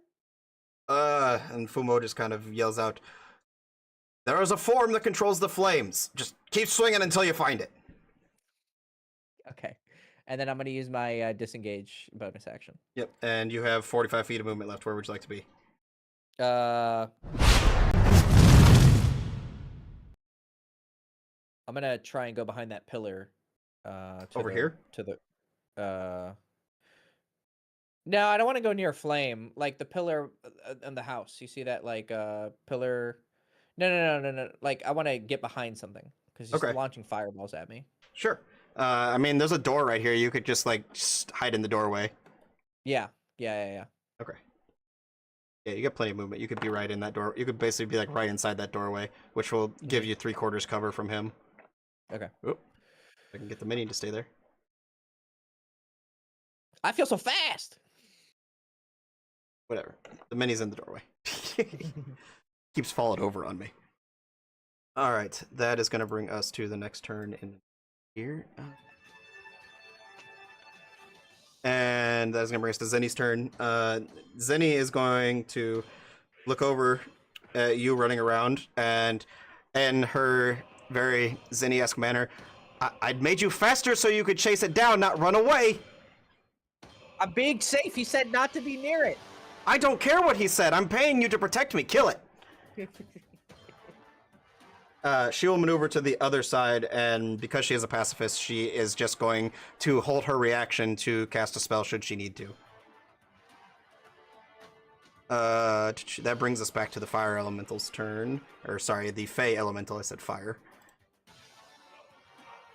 And the Fey elemental is going to maneuver next to its fire that is here, and it is going to reach out, and like as it does, it like absorbs the flame from the brazier, and you see the flames around it begin to intensify slightly and grow, and it is going to lob 2 fire bolts at Fumo. The first one is going to miss, but the second one is going to connect. So Fumo is going to get hit with 16 points of fire damage. Big roll. Jesus. So as this firebolt kind of like flies through the air and slams into Fumo, you can see the fur on him begin to singe and burn, and he kind of like lets out the bear version of a yelp. I don't know what that is, but that's what he does. You're right, big man. That is going to bring us to Vezra's turn. Vezra is going to maneuver over to Fumo. Bear friend, I don't mean to offend you, but I'm going to touch you. And he reaches out and he casts Healing Touch. Or, sorry, yeah. On the bear. Yeah. And Do you want me to roll that, or are you rolling it? Yeah, that's what I was trying to decide. Let's have you go ahead and roll it. It's Cure Wounds for first level, and it's going to be 2d8 plus 2d8 plus 3. 2d8. Ooh, fancy. Okay. Jesus. 1 and 3. So 4 plus what? Plus 3. 7. 7 points of healing for Fumo. So not necessarily enough as much as what he just took, but definitely gets him, keeps him in the game. Yeah. Side note, I don't know if you knew this, just in case you didn't choose for your character level. When they revamped the book for the 2024 edition of D&D, they changed it so all healing spells do double of what they used to. So like Healing Word is now 2d4 at level 1, and Cure Wounds is now 2d8 instead of 1d8 at first level. Makes a huge difference for people that play support classes. So I just want to make sure whenever you built your character, if you choose any healing spells, make sure you chose the 2024 version that has those additional healings. Yeah, that's crazy good. Also, I forgot, did he do the 2 saving throws for topple? No, he didn't. We'll keep track of it for next time, because it might have changed things a little too much if we did them now. Sure. That brings us back to Fumo's turn, and he is going to go ahead and he is going to level his rifle, and he is going to go ahead and roll to hit for me first. Don't I get my turn again? Fumo's at the end, and then it's you. Oh, that's right. Okay, so d20, 7 plus 7, so 14. 14 is not gonna hit. Okay, then that brings us back to your turn. Okay. I'm gonna zip back over there. That is 30 feet of movement exactly to get to him. Oh, so I won't be able to disengage? You'll still be able to disengage. It'll just take you your full movement that you have left back to get back to there. That's fine. Oh, it's because I get double. I have 30. Yes. I have 60. Yeah. Or wait, no. I have less walking speed because I'm exhausted. Don't I have half movement? That's old exhaustion, not the new one. Okay. Although you do make a good point. I think the new exhaustion lowers your movement speed by 5. Yeah. So you actually have 50 feet. Have some. You still have 50 feet of movement. You'll have 20 left in order to move away. Okay, that's fine. That's fine. All right, let's roll 2d20s. We have a 16 and a 17, so -2. So that's 14 and 15 plus 6, so 20 and 21. 20 and I think 21 are that's both it. going to hit. Yep. Okay. And then, so I will need a DC these 14s for each topple trigger. And then 2 topple triggers on the stack. And then First holding one, priority. Okay, now. First one he's gonna fail. So on your first hit, he actually goes prone. So on your second hit, you're gonna have advantage for your roll. Oh, okay. Cool. So first So whatever, hit take whatever you rolled, roll another d20, and take the better of the rolls. That way, if you get a nat 20, you can you'll get a crit. Oh, so I should have did an attack roll and then. Yeah, because if he goes prone, you have advantage against creatures that are prone. Okay, so let's. Should I re-roll 2 times or just take the other one? Just take one, roll one more d20. If it's better than They were 16 and a 17, so this one's a 17 now. Okay, so nothing changes. Nothing changes. Yeah, exactly. It just basically seeing if you got a crit was the difference. Yeah. So 2d6 plus 4 for the first damage. 6 plus 3, 9 plus 4, so 13 for the first hit. How much was that? 13? And then 13. Okay. And then the second hit is going to come down with a 5 plus 3, 8 plus 4, 12. 12 points of damage. The creature's like flames begin to kind of like dissipate, and you can see some sort of like fiery orange like fluorescent skin underneath the flames as they're kind of like starting to dissipate. You get the sense this creature is like starting to struggle a little bit. And can I see its form, like where to hit now? You can see where to swing. Like you've been connecting with something in there, but it's constantly been moving. It wasn't always in the same space. The fire that kind of engulfed this creature was definitely bigger than whatever you were swinging at. Hey, I found this gay boy's fucking center. Get him. Go ahead. And then I'm gonna disengage. Okay. Or actually, I'm not gonna go too far. I'm just gonna go like 10 feet away and stand in front of him to try and tank some of these hits. 10 feet away. So let me switch back. I'm sorry. Which way would you like to go? You can go back either. Let's go like in between the house and the well. There? Yeah. Okay. So you maneuver yourself kind of in between the house and the well of this like fey fire elemental. God, that's a fucking mouthful. And that is going to bring us back to Zenny's turn. Zenny is going. Yeah, she's just maintaining her spell on you. She is going to continue to maintain her pacifist ways and continue maneuvering so that there's always something between her and the creature. Mm-hmm. That is going to bring us to its turn. After absorbing the fire and kind of growing in strength a little bit from what you can gather, it is going to maneuver on you, and it is going to make 2... Wasn't it prone? Oh, it was prone. You're right. So he would have to stand up, and I mean, you're still within range for it to get to you. Okay. With having 5 feet of movement left, it can get right up next to you and make... Oh, because it can reach within 5 feet? It has to move 5 feet to strike 5 feet? It moved 10 feet, so stands up, has 15 feet of movement left, takes 10 of it to get to you. Yeah. Gotcha. And then is going to swing 2 attacks at you. First one is going to be... That's... Math, 22. Yeah. Second one, oh, I'm sorry, my friend. That is a nat 20 on the die. All right. Okay, looks so like that... going down. We'll find out. First hit coming in is going to be 7, 8, 10 points of fire damage. Yep. The second one is going to be oh shit, I rolled really fucking well on that one. Let's see. 18, 22, 26 points. 26 points of fire damage. I'm down. Okay, so he reaches out, and these 2 flame hands grab onto you, and the fire like bursts out around you, and you fall unconscious. That is going to bring us to Vezra's turn. Vezra, seeing you fall, turns, maneuvers so that he's in range of you, and is going to use a healing word on you.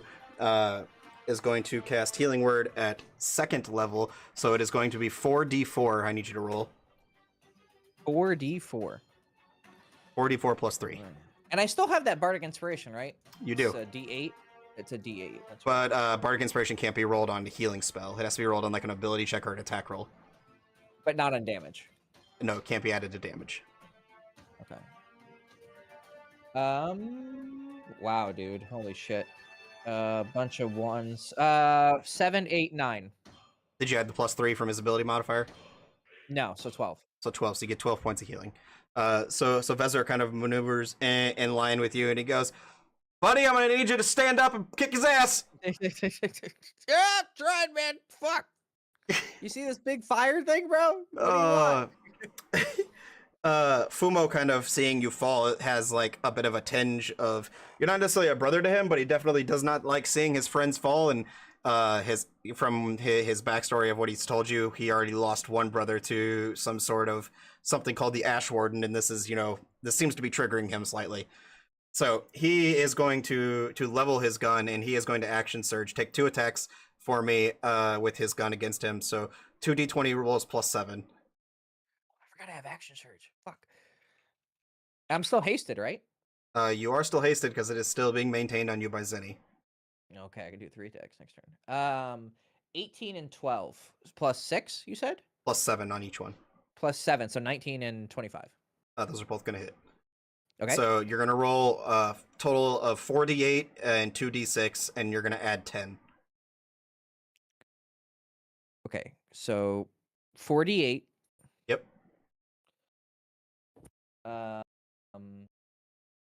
That's 7 and 1, so that's 8.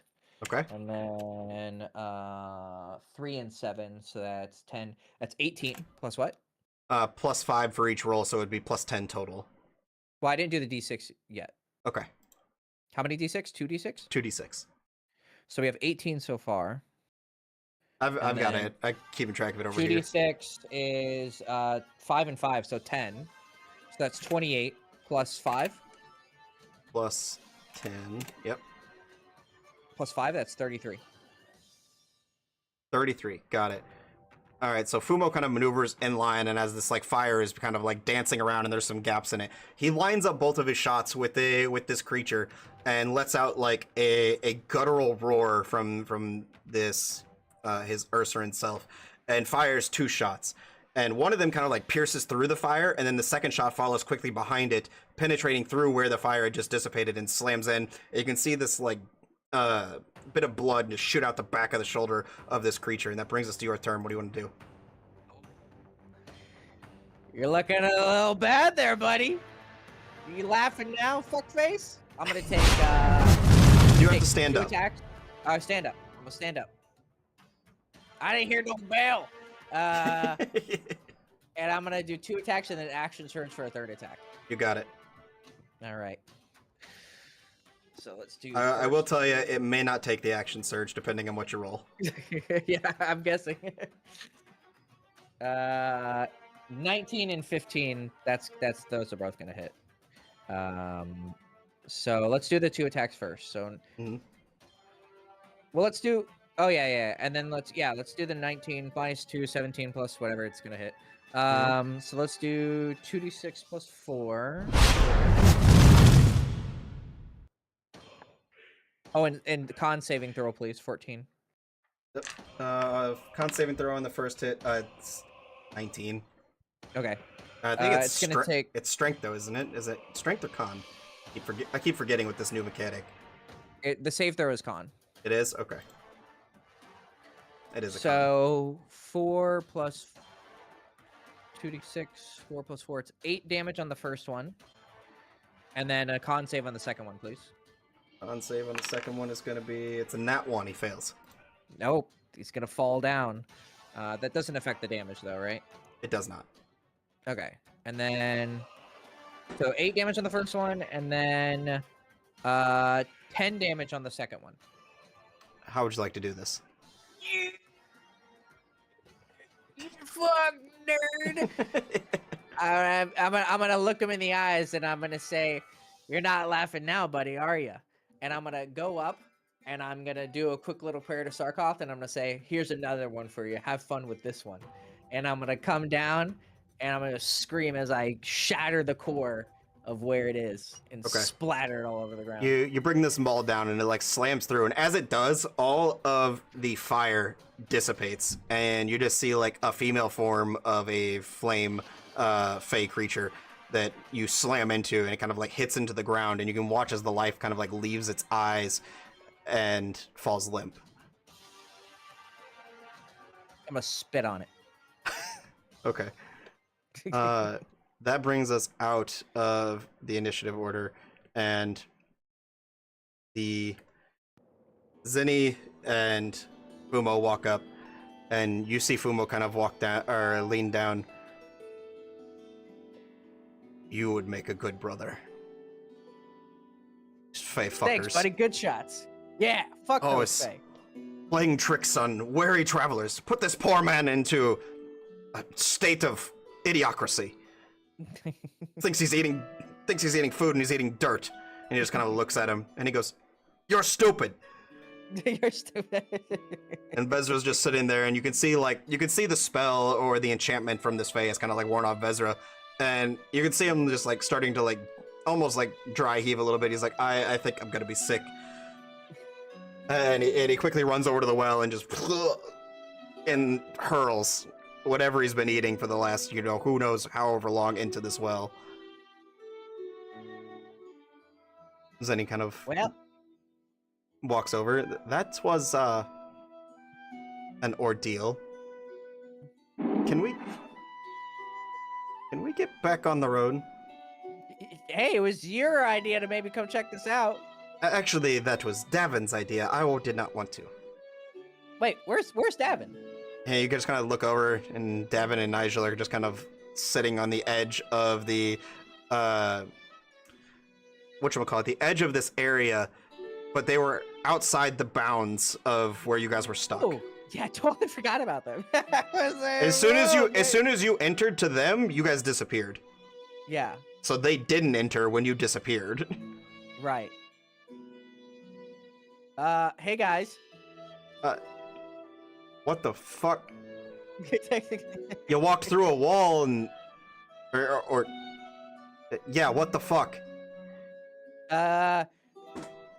Bay magic, time zone. This guy's from and you just halfway got across shit, the there's world. another person with you. I didn't even see them.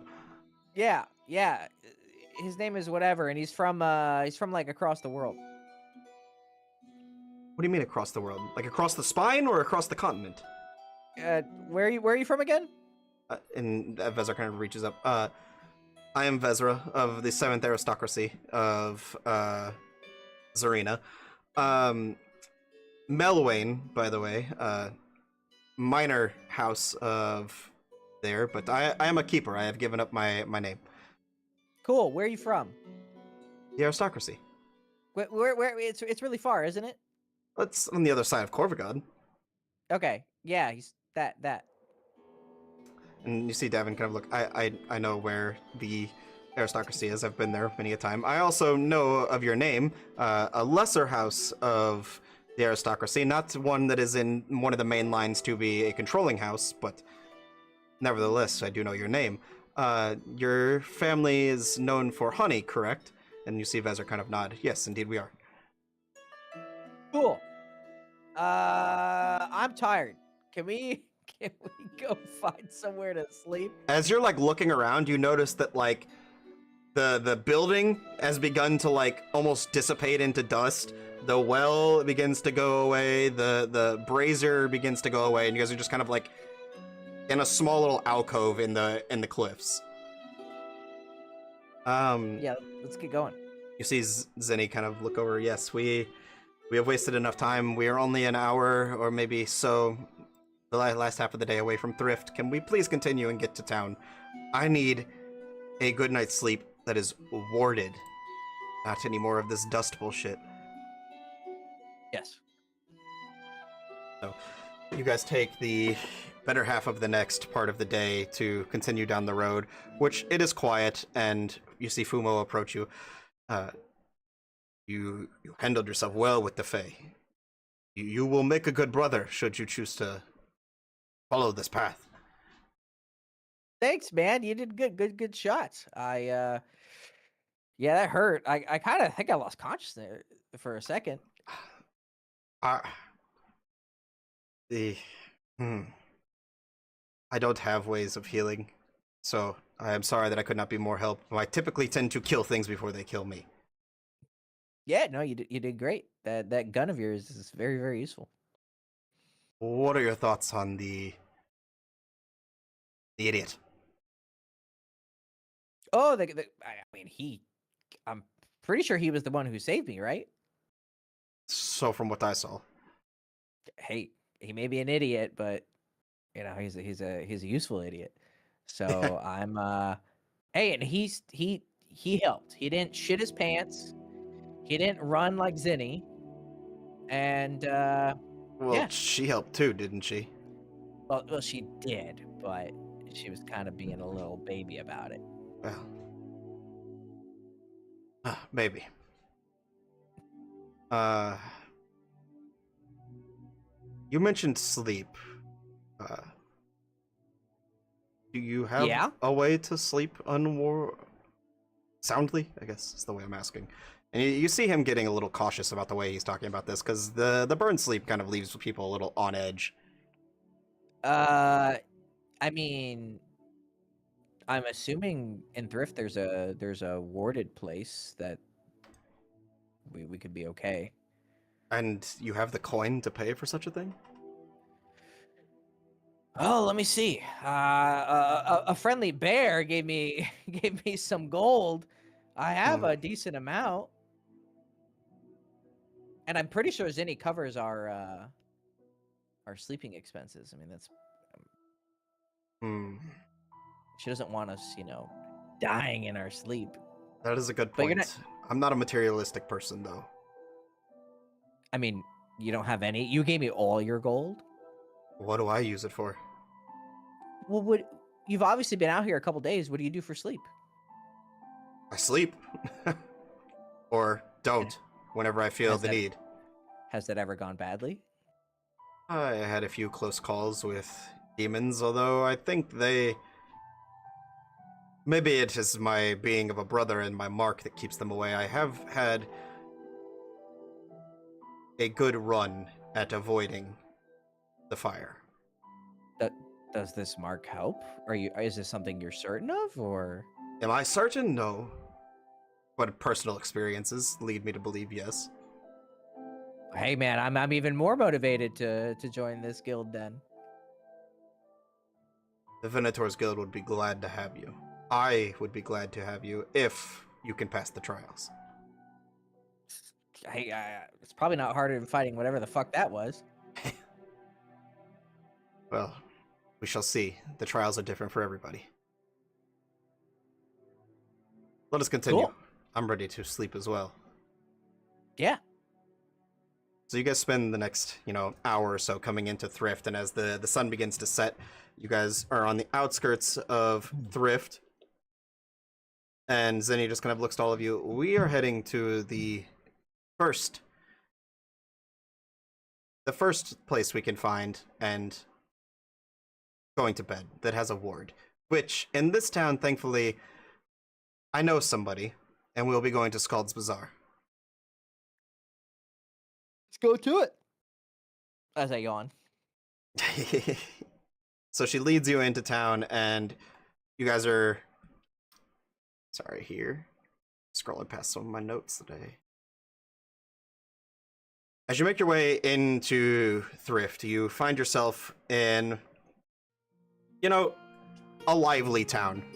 There's a bit of a bazaar that kind of overtakes the streets, kind of going in and out of Thrift, and you know that Thrift is a bit more of a crossroads of sorts. Thrift is the main town that either takes you south to the Republic of Reservera, east to the sweltering waste if you wish to venture onto Deepholm, where the Obsidian Dwarves live, north if you're heading towards the vast trade city of Vath, or east to the city of Masragan, which you are familiar with, which leads towards the Northern Union of Nordania. So you've been here before. You've been through Thrift. This town is, slightly familiar to you. Stalls that are kind of with various different merchants kind of populate the streets. A various plethora of different races populate Thrift as, people are traveling through and gathering supplies they need for their travels as they begin to head north or south, east, west, whichever way people are heading out of these crossroads. There's even people here of arcane background that, head towards the northeast, toward Vordir Academy, one of the more well-known arcanist schools in Rovania. And you guys find your way towards Skald's Bazaar. And Zinni kind of enters, motions for all of you. I'm going to procure us warded rooms for the evening. All of you can stay with the horses for a moment while I come, and I'll be back.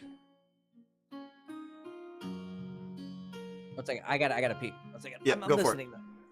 though.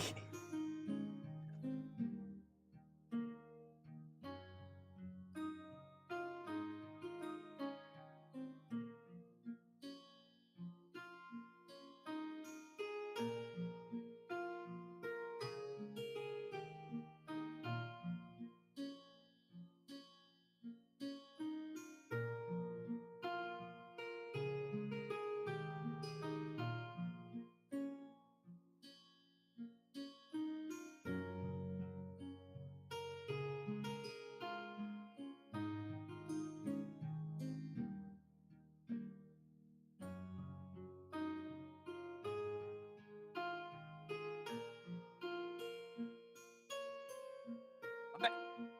All right. So Zinni comes back and tells you that she has secured warded rooms for this evening, so all of you will be able to stay. She does tell you that you, Fumo, and Bezra will have to bunk up for the evening, as rooms like these aren't cheap by any means. So the three of you are going to have to stay together this evening, and there is only one bed. I'll let you figure that out amongst yourselves, but even sleeping on the floor of a warded room has to be a better night's sleep than risking your life, correct? Yeah. So, she hands you the key. I am going to retire to my suite for the evening. And she motions to Davin. We have the merchant suite in the end of the hall, please. You can have one of the rooms.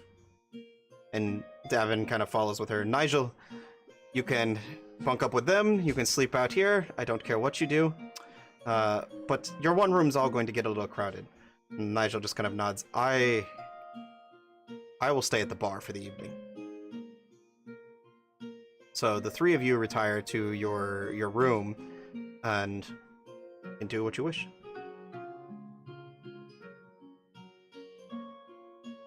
What time is it?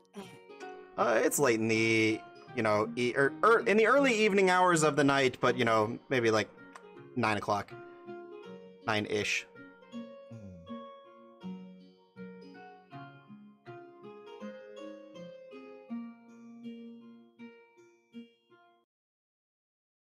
Well, I want to talk to our new homeboy, Bezra? Ezra. He kind of buddy? looks... yes? Was that your first fight? First? No. I mean, I've been in fights before. First fight with a Fae, but yeah. Did you poop your pants? Maybe a little bit. If you were having firebolts lobbed at you, wouldn't you shit yourself a little bit? Well, I actually got hit by them. Oh, good point. No, shit happens, literally. Yeah. No, it hurt. It definitely hurt. Thank you for. But it's okay. I got your back. You know what? You take all the fire. I'll give you all the healing. We got a good thing going on here. Hey man, I'm pretty sure I lost consciousness there for. I don't know. I fell and then I was up and I'm just swinging. But I'm pretty sure you saved me, so I appreciate it. Thank you, buddy. Oh, don't worry. Pat on the shoulder. You saved me from whatever the hell that was, so it's the least I could do. So you have no idea how long you were in there? You guys know what day it is? You could feasibly know what day it is. Yeah. Yeah,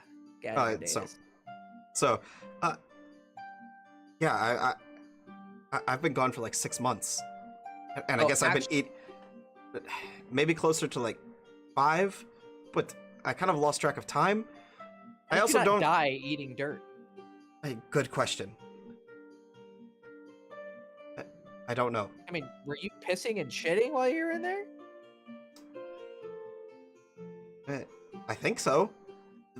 the The whole thing's kind of a blur, you know. It more felt like days would go by, but the sky would never change. So I don't really know what was going on or what I was doing most of the time. The only things I remember are eating, drinking, and fucking sitting next to that fire. You didn't jerk off at all? I, I mean, So that Faye was watching you fucking jerk it. well, whatever they were doing, it was strange. Yeah. Ah, that's weird. I can't imagine getting any pleasure from doing that, but who knows what these fucking elementals think. I mean, it's one thing to be well, Fumo will interject. Just to clarify, elementals are not Fae. Faes can control elemental objects or oh, things. okay, whatever. I mean, I did see the broken body of a little woman at the end there. She was kind of cute in her own weird way, but it's kind of hard to tell when her chest is caved in and all of her guts are, just fucking laying And there. when she's But missing a shoulder, yeah, kind of like ads. yeah, yeah. I mean, yeah, but I don't know. She's pretty disgusting. So, but yeah, good job, guys. I think we all made a pretty good team. Vezzer kind of like Yeah, adds in. yeah, Where are you guys heading, by the way? Because I got to get the fuck back home.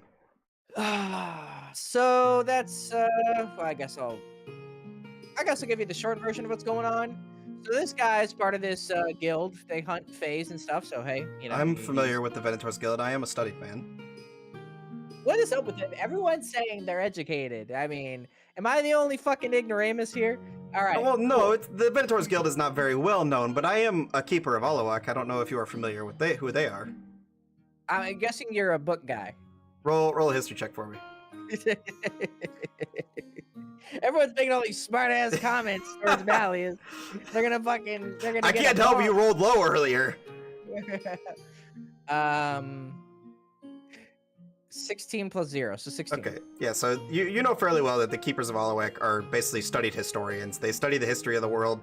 Some of them are more like traveling storytellers, which you get the sense that maybe Vezra is one of the more like the traveled storytellers. So essentially, what you could gather from what he does is he studied a niche of history and basically travels around telling stories about that, and that's how he makes his money.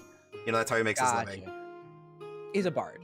Yes, he is a traveling bard. The Keepers of Alawak are a fancy term for a bard in my world. So, yeah, okay. I'll give you the short version. Ask questions if you like. So this guy's part of that guild, hunts shit. I'm from the fucking Oligarchy. the Drozag oligarchy. I was doing my coming of age test. We call it the culling. I found a god of torture, made a deal with him. Hold on. I'm sorry. Can you repeat that? I want to make sure I heard you correctly.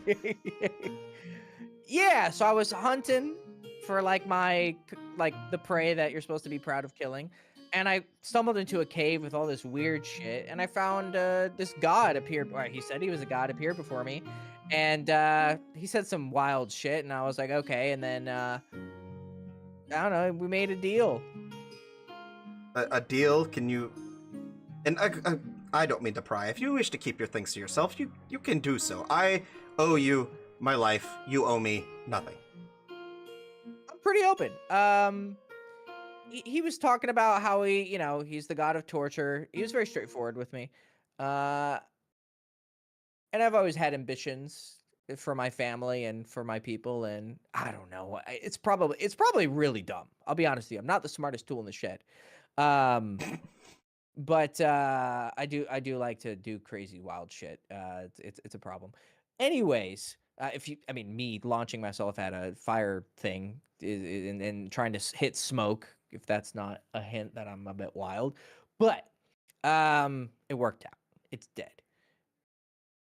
I made a deal with him. I'm gonna like kill and torture, or he does the torturing. I'm not so much of the torturer, but I'll kill evil things. He'll get his bloodlust. I don't know what he wants, and at some point, I want to fight him and kill him. Do you? And I am playing. You know, I'm just playing the devil's advocate here. Would you consider the being we just fought evil? Weren't you stuck for 6 months and he was toying with you? That's a good point, but is that inherently evil? I guess. What kind of fucking stupid what is with you book people and your fucking dumbass fucking yeah, he was evil. He was laughing in glee. He was watching you fucking jerk off. He was making you fucking eat dirt and drink some fucking whatever it was. Somehow you didn't die, so I guess he's not the worst. If he wanted to kill you, he could have killed you. But then when we tried to get out, he did try to kill us, or she, launched fire at Well, us. and again, just playing the other side. Was it not defending itself from you attacking it? If I invite you into my house and lock the doors and tell you can't fucking leave and hide from sight and don't tell you anything, and then you want to get out and you maybe get a little bit mad and you know say some shit to me and I come out and start launching fireballs at you, am I bad? Oh, like I said, I think it was evil. I'm just agreeing that or giving the other viewpoint. It is my policy to try and see everyone's point of view. Well, maybe you can be my voice of reason, but I'm pretty sure bonk was what was called for here. Yes, it's evil. I think it was the only way we were going to willingly get out of there, so I do think we made the right decision. I worry that it wasn't an evil being. Well, if that's not evil, then we got some we have an interesting new way of seeing the world. I am a keeper, and as such, I am a historian.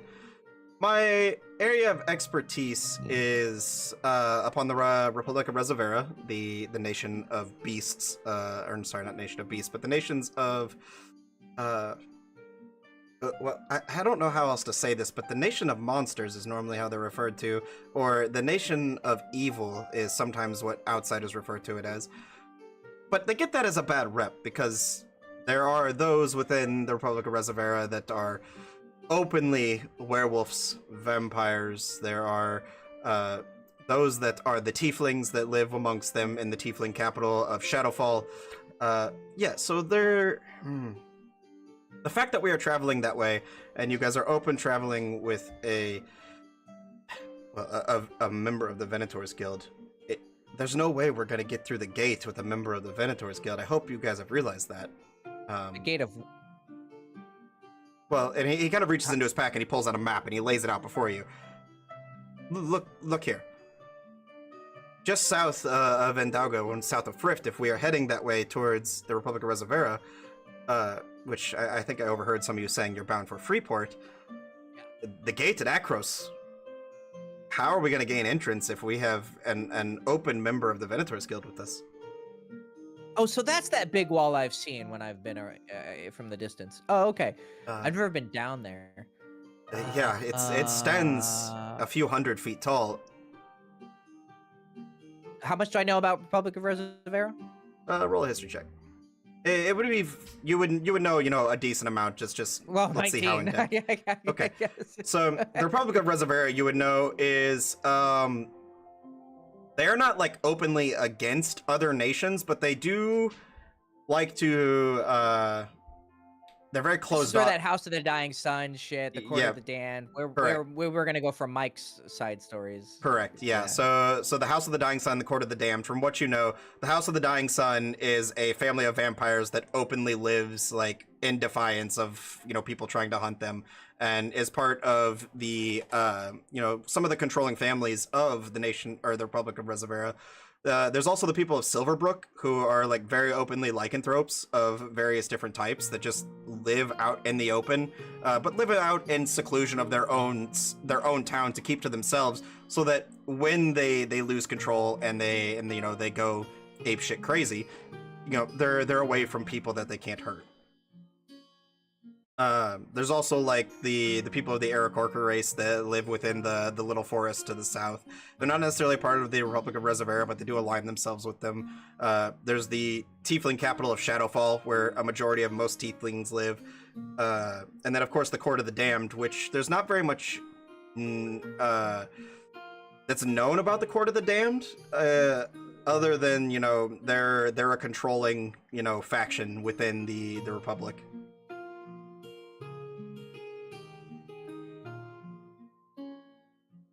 Yeah, I haven't given this much thought, and I'm confused why Zinnia didn't say anything. She claims to be really smart, but Do you want my input? yeah. Vezir kind of puts in. The Merchants Guild doesn't really care for things like this. They usually just throw money at it and know that they're probably going to get their way. Is that going to work at the gate? I'm sure she thinks it will. I mean, she's been through here a lot of times. I'm sure she's... I am sure that she thinks it will work. I, on the other hand, and I haven't spent much time in the Republic, but from the stories... You said you're an expert on it. I haven't spent much time there. I have studied it. There is a difference. You fucking book people. So if you would have let me finish, as I said, my niche is the Republic of Reservera. I've studied the history of the Republic. Yeah, I mean, I just don't think they're gonna let an open man who hunts some of their kind through, or bear, I guess. How do you prefer to be called? And Fumo just says, I am a man. We have we have males and females in our race just like you do. You don't need to, belittle me. Well, you're a man, but you're not a man. Yes. All right. Bezra kind of just like takes a step back. He's like, I meant no offense, big man. Lack of better words. Yeah, he is big man, and you're bookman. That's big man, and you're bookman. Okay, well, in my knowledge of the Republic of Reservera, I know that they are not on good standings with the Venators Guild. In fact, they openly have, bounties for some of the more famous hunters in the Republic of Reservera. God, why is this all so fucking complicated? Jesus Christ. Good question. How do you guys like follow, or like how do we end up like together? What's going on here? What do you mean? Well, I find this guy, and then you just randomly pop up. You guys saved me. I didn't ask to be saved. I'm thankful. I'm just saying, it's kind of wild how we're all kind of just coming together. Shit happens. I guess it does. Literally and figuratively. Ah, Maybe, that was a big word. Figuratively. maybe there's some big man in the sky pulling all the strings and brought us all together. I don't know. Well, if he is, he's gay.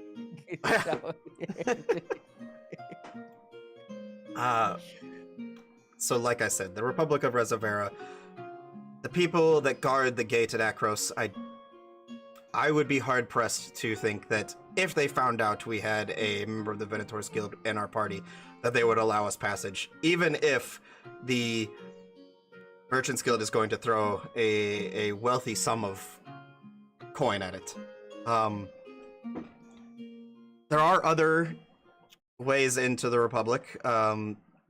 If we traveled through Deep Helm, there are underground passages that go beneath the Bay of Dead Waves that could get us into the Republic. I highly doubt that your benefactor is going to want to take that, as it seems she's a traveling merchant.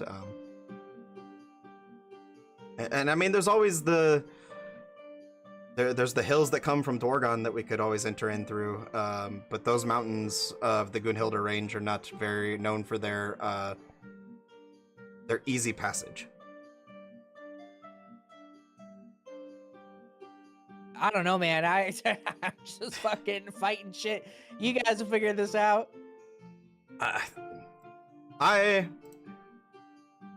If you'll have me, would like to join you guys on your adventure. I think traveling with a group is better than traveling alone. I don't want to get fucked over by another Fae, and eventually I'd like to make it home and see my family. What And were you doing? What were you? You said you were in the narrow I pass. You were was heading home. yeah, I was traveling home. The last thing I remember before I got stuck in that hellhole is I was traveling from the Overglade down through the narrow pass, uh, and What the were you narrow. doing there in the Everglade? I was traveling home. From where? Oh, I was coming from the north. I was coming down through the deep marshes, down through the Savayan diarchy, and I mean it's the road home. I was taking the road to the seventh aristocracy. Okay. Well, I mean, yeah, you're not going home anytime soon, so yeah, sure. Why don't you join us? I don't know if you're gonna get paid. Uh, You know. Money's not an issue for me. My family is fairly wealthy in Zarina. All right. Well, look at you, fancy pants. Um. Okay. My Well, this family is guy doesn't very. need money. You're wealthy. I'm from. I mean, we are oligarchs. Yeah, you did mention that you're from the oligarchy. I am not familiar. My niche of history it does not revolve around the oligarchy, but I have heard a little about it. I would be interested to come and tour your nation if that would be acceptable. I mean, it's fine with me. Wait. Is he human? He's human. Okay. I mean, yeah. I mean, you wouldn't be. I mean, you're human, but you're not like one of us. Uh, So I've heard. Is that really a big issue to you? And forgive me, your people.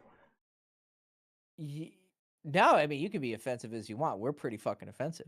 Um, yeah, it's a pretty big issue for some more than others. I mean, clearly it's not Can too big of you an issue. can you tell me why? I find it interesting. Just given the rumors I've heard with you guys trying to uh, splice, various different genomes into humans through and forgive me, these are rumors. I don't know if there's truth. Through blood magic, through necromancy. I mean, if this is the case, why the aversion to other humans?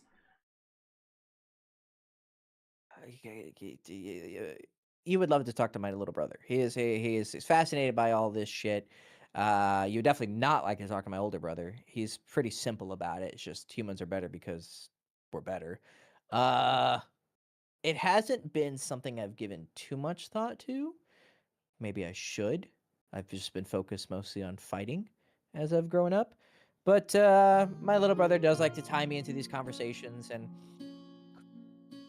you know, I guess we recognize we have a lot of physical disadvantages. I mean, look at big man here, right? If it was just fist against fist, I'd have some issues. But I have this thing, you could call it technology. It's helpful. And then I have this power that I'm getting from this As you deal. say that, Fumo just kind of like knocks it so his gun clinks against the wall. Yeah, yeah. See, even he's using technology, right? So, even he, who has a very strong natural advantage, is clearly trying to get another leg up, right? He's not just like smacking things with his dick, right? So, um, we realize that we have to even the playing field. So, some of the families, my family is not so much in the genetic thing. My older brother actually finds it abhorrent that they would be splicing DNA with humans. He wants to keep us pure. But some of the families, including the ruling family right now, the strongest family, they do like to do experiments, and I've heard all sorts of weird shit. And they are pretty weird people. Um, So I you're guess they saying just want to make so you're themselves saying they're stronger.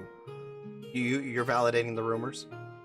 Oh yeah, Interesting. yeah. I want to But come. I want to come check out your nation even more now. yeah, I mean, I guess at some point I never really thought about it too much. At what point would we not be humans anymore? Well, that is why, as a man who studies things like this and is always looking for a good story to tell, I find it interesting the sense for supremacy, but then why are you trying to say that you need something else if you're saying you're superior? I guess, well, like I never saw this piece of technology, right? And it would definitely help in a Well, fight. those are new. I myself have only ever seen one other than that, and those actually aren't too far from your home. I don't know if you know this. The place they're manufactured. No, where? Uh, to the north, there is a nation of people that are mechanized. They're arcanists that are living mechanisms in the nation of New Elzora. And I say nation because they're an independent entity. They don't align with anyone, but they are only a city. But they're people made of metal. I don't know how else to describe that. Okay. Yeah, I don't, like I said, man. I mean, we have school, you know, we're not fucking retarded, but like, it wasn't something I really focused on. I know some stuff, I don't know a lot of stuff. This is a big wide world with a bunch of crazy shit. But basically, if they've created this, right? Power is power. So they have made themselves more powerful with technology. And so if they can win in a fight with this, and we lose in a fight, that means they're strong. I would agree So with by the that. same, so if we, again, I'm not sure if I agree with it or not. My older brother definitely wouldn't. If, you know, the Ingmar family, for instance, makes themselves, I don't know, steel men, and they're stronger because of it, it's not steel men that are better. It's humans that made themselves better using something else. So therefore, they're supreme. Hmm. So I guess the people who are doing the experiments are banking on the fact that they are better because they're the one who ends up with all of the strength that they've added to themselves. Who it comes from, they don't care. But the fact Interesting. that they pulled it off is what makes them supreme. That is a very interesting take, and while I don't share the same supremacy, I am welcoming of all races. In fact, I find some of the other races and a bit charming. Well, the women are. Uh, I haven't been out long, but there are some beautiful women from the other races. Let me tell you something. You have not lived until you've been with a Loxodon woman. What's a Luxodon? It's an elephant person. Do I know that? Yes. Oh, okay. Wait a second. How big are they? They're fucking massive. Like they're Okay. they're bigger than Fumo. How does that physically work? I'm assuming you're the one who got fucked. Oh, by no means, no. But look, there's just so much to go around there. And they have that massive. They have that massive trunk. Just think about it. You use your imagination. All right, man. Yeah, you were definitely jerking it in that fucking time bubble. That dude was that girl was getting it. She was enjoying it. I mean, I could see why she kept you for 6 months. Are you sure she didn't do anything with you? Not that I know of. Like, good for you, man. I'm looking it up now just because I'm curious. Yeah, so a Loxodon is typically 8 feet tall and weighs somewhere between 300 and 400 pounds. Good for you, buddy. I prefer my more petite frames. You know, Zinni's not bad. She's got something to her. It's a bit weird. Not sure how I feel about it. She's a bit too But furry, isn't she? Hey, you fucked an elephant, so I don't. Whoa now. I'm not judging. Well, I haven't slept in I guess 6 months, so I'm fucking tired now that I think about it. I don't know how that works, so yeah, I'm gonna go to bed. And he just like curls up in the corner and lays his pack down that he's been traveling with and lays his head on it. He's like, I'm going to sleep. And Fumo is leaning up against the wall with his gun and says, I will keep watch. I don't trust that we are ever safe, even with the Merchants Guild. So you may have the bed. I will sleep here. At the ready. Alright, man. I go to bed. I go for try to have a long rest. Okay. You go to lay down. Do I succeed? You will get a long rest, but first there is something. Um, Do I lose my level of exhaustion at least? You will lose your level of exhaustion. Okay. Bye. There it goes. Now the music. So you lay down for the evening, and you dream, but your dream is strange. You dream in gray. There's no color. There's no lightness or depth to your dream. There's like a windless ash that hangs like snow in the air as you're kind of like looking around. And somewhere off in the distance, a bell rings, but you just feel the vibration. It's muffled. You don't hear it. Almost like the void around it is swallowing out the sound. As you're like stepping through the veil of ash, you see a female figure off in the distance, and you recognize it. You see like the muted tones and colors of Zinni. But her clothes look travel worn. She looks tattered, not like her normal well kept, well presented self. And you can see there's a satchel she's carrying, one that you've seen her carrying before whenever you guys are on your caravan, and she is hugging it close to her chest. The air around you feels hot, similar to whenever you dreamed the other night, but it doesn't burn. The flames kind of like flicker on the edge of the ash as it's floating in the air, and that like colorless fire around the edge of it doesn't really give off a heat, but you can see that it like is coalescing, like this ash is hanging in the air around her, kind of like a veil. And she lifts her head, and you can see in her eyes there are almost like embers that are like living in her eyes, almost as if like the burn or the burn sleep is taking her over. But something inside the satchel like emanates. You can feel like a pulse that kind of like washes over you. It's like almost like a steady heartbeat, again and again, like a pulse emanating from whatever satchel she's holding. And every time it ripples, you can see the ash like slowly like wave in the air. And each time it does, the sparks kind of like flutter off from this almost like snow like ash hanging in the air. And on that third pulse, she turns and looks at you. But she's not looking at you, she's looking past you. And you see a tall shape, plated in char and ember, with a helm that looks almost like an empty brazier, much like the one you just saw in the back. You can see that its ribs of this being are cracked and mauled, burnt, charred, almost like it's some sort of undead being. And it has a great sword. But there's something strange about this sword that it carries. As it drags it across the ground, it leaves flames behind. And the sword itself looks mangled, like it's covered in slag. And where as the blade drags across the ground behind it, the floor begins to almost carbonize, and it turns brittle and black, like almost it was charred instantaneously by fire. It walks past you. Doesn't take any notice of you, but as you look, it's walking past Zinni, and behind her are rows of people that appear to be asleep. Various different races and sizes, ages, down from children all the way up to elderly. And you watch as he walks up next to one woman, and he takes one of his charred fingers and he puts it onto her, and you watch as her body begins to smolder and burn. And you hear like a slight echo of a scream before it's muffled by the lack of sound here.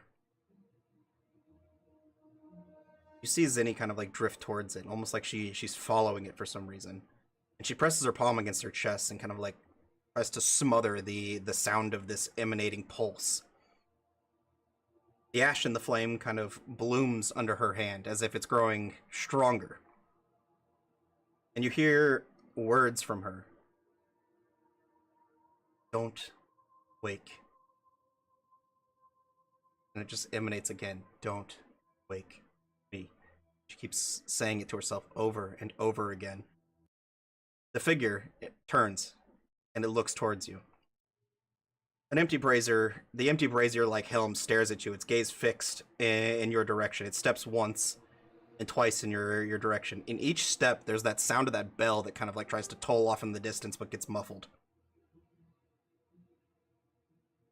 As the sword made of this melted slag begins to lift, and it swings in your direction. There's a voice. The crown carries a cost. And as the sword swings down towards you, you awake. The next morning, and you have your long rest.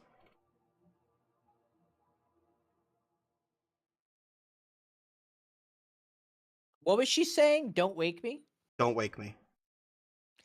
As she was trying to cover the thing in her satchel? She was trying to like almost like muffle this like that sound coming from it, whatever it Oh, was. and it was the sound. She was saying don't wake me, or the thing was saying don't wake me? She was. She was saying don't wake me. He said the crown carries a cost.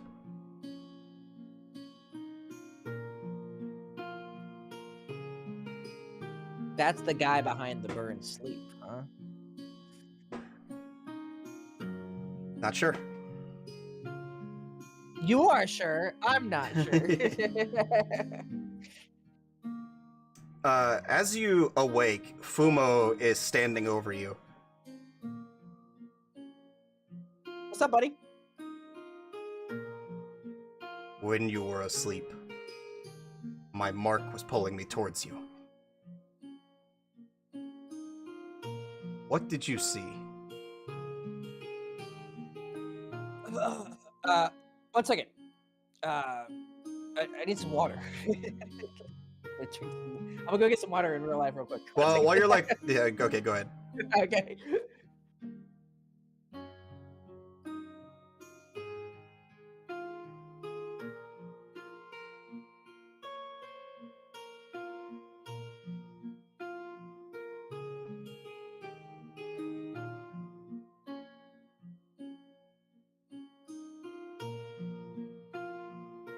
Okay, now Leah's goes to get water.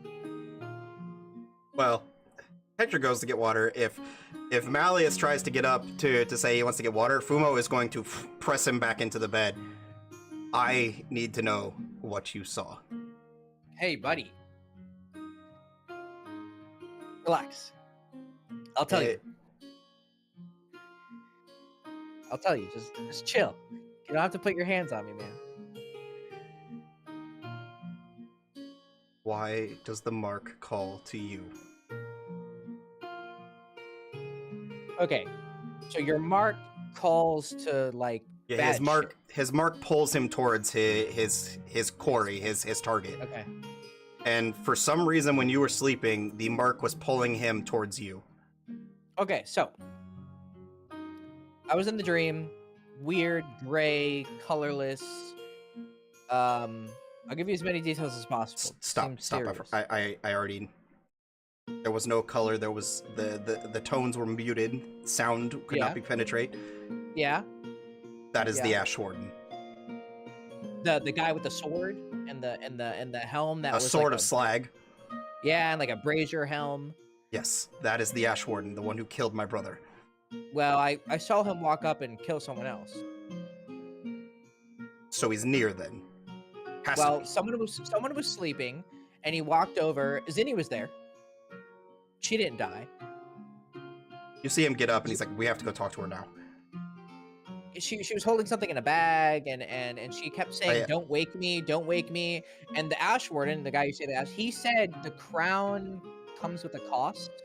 Crown carries a cost. The crown carries a cost. That means nothing to me. We need to go speak to her immediately. Okay, sure. Let's go. I get up. So he gets up, and you guys kind of. Are you grabbing Vezra to join you? Yeah. Hey, buddy, you awake? So you go and you gather Vezra. Yeah. And like wipes the drool off his face. Yeah. Sure. I'm up. What are we doing? We getting breakfast? I had some weird dream. He felt something towards me. This pull. I'll explain later. We need to go talk to Zinni. Okay. Come with me. Okay, I'm following. Yeah, we go to Zinni's room. So you guys knock on Zinni's door, and the door is already like adjacently open, so it slides open, and you see Davin is standing over Zinni, and she has a massive burn mark in her shoulder. Isn't this place warded? It is. Davin, what's going on? Davin says, or looks over to you. This has never happened before. The wards have always kept dreams safe, but Zenny had an encounter with some sort of being in her sleep last night that tried to hold her. It told her not to wake. It told her to stay asleep. It tried to, for lack of better terms, I think it tried to kill her. Well, I had a dream and I saw her in it. And you see her kind of like look over to you. What do you mean you saw me? So it was like a muted, gray, soundless world. Stop. We don't speak about this anymore amongst these people. What people? And she motions, everyone else here does not need to know what we saw. Well, I already told. And Fumo kind of like steps forward. You will tell us what you saw. I am hunting the Ash Warden. And if you have something to do with him, and he like takes his gun off his back and like points it at her, you will tell me. Whoa, Fumo, chill. Okay, let's relax. And Vezra's just there like, what the fuck's going on? I just wanted to get some breakfast, man. Hey, lower your gun, please. You can see like in his eyes, there's like a burning hatred in his eyes. He is not a happy man. I want to try and like get him to at least chill out a little bit. Sure, make a persuasion check, and Vezra's gonna kind of like interject and be like, hey, let's all take a step back. Let's chill out, and he'll give you advantage. He'll give you advantage on the roll. Yeah, and I still have my D8, right? You do not, because it lasts till next dawn. So since you slept, it's gone. Okay. Advantage. I will roll a 17 or a 14. So 17. Okay. Fumo's gonna just look at you. Plus 6. 20. Gotcha. Okay, that's even better. So Fumo's just gonna like. Breathe, buddy. Breathe. All good.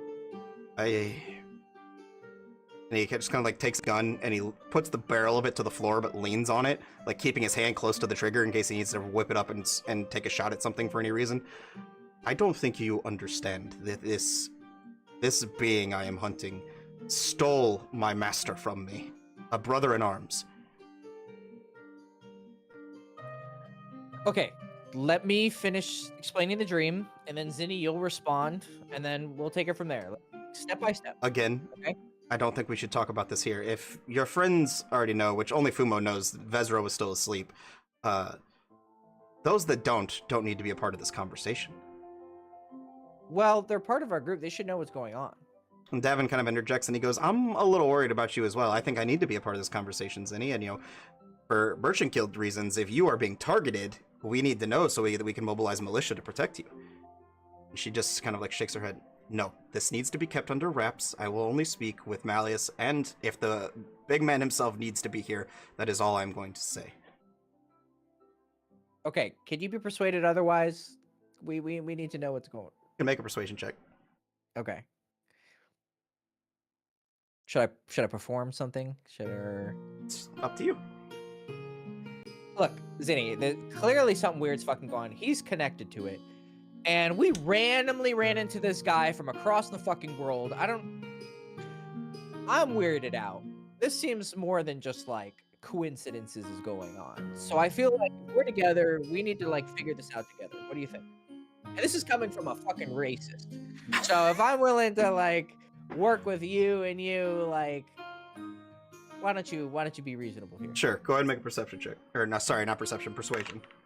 Oh, Jesus. It's awful. 3 plus 6, 9. I will speak to you, the big man, and that's it. So, you can either ask Davin to leave, make him leave, or I don't care. I will use my...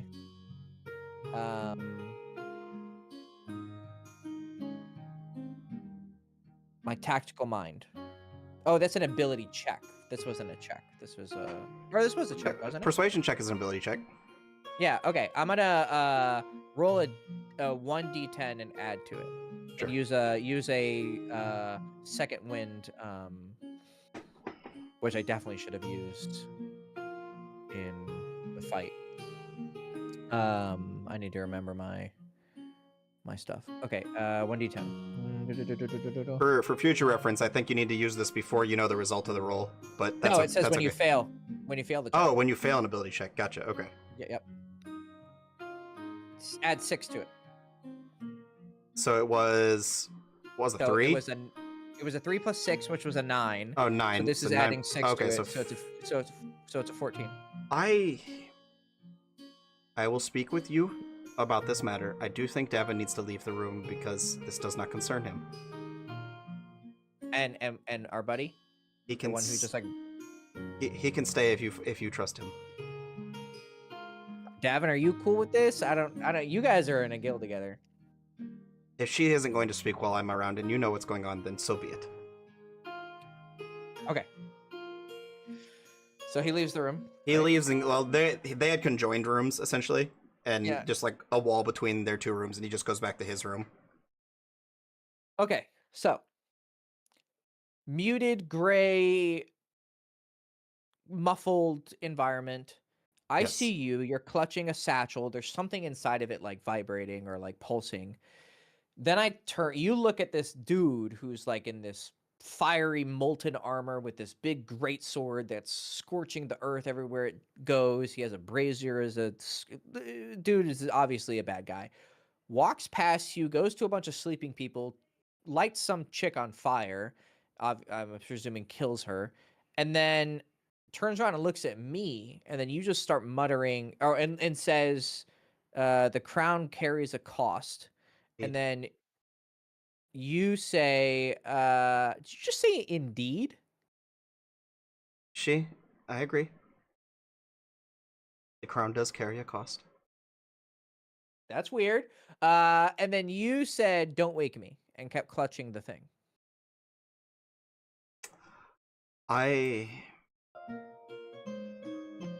Well, I suppose things can't go on much longer like this, can they?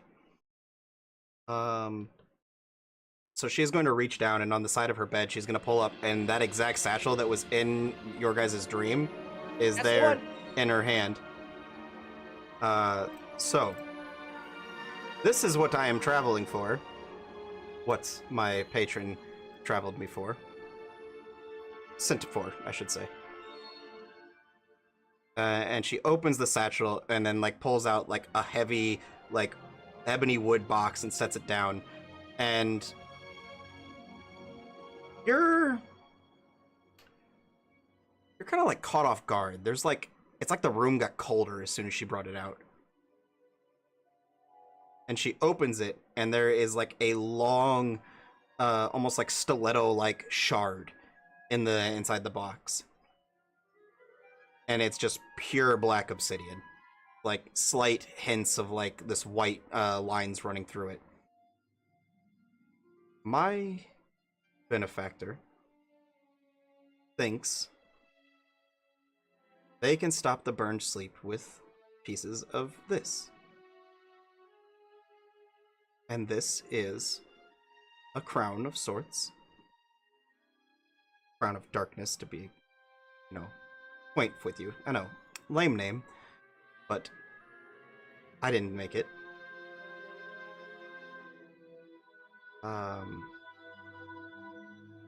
I think after our most recent venture that you need to be brought into a understanding of what you're doing. The reason why we can't teleport, the reason why we cannot transport this object is this object does not behave by the laws of nature. We tried to teleport with the object, and only the person carrying the object was able to transport. The object simply fell and stayed behind, so we are having to take it by hand, by foot. And eventually we will make it to Weaverstown. From Weaverstown, I myself will hire a larger platoon to take it to the Magocracy, where they can analyze it and hopefully end this curse.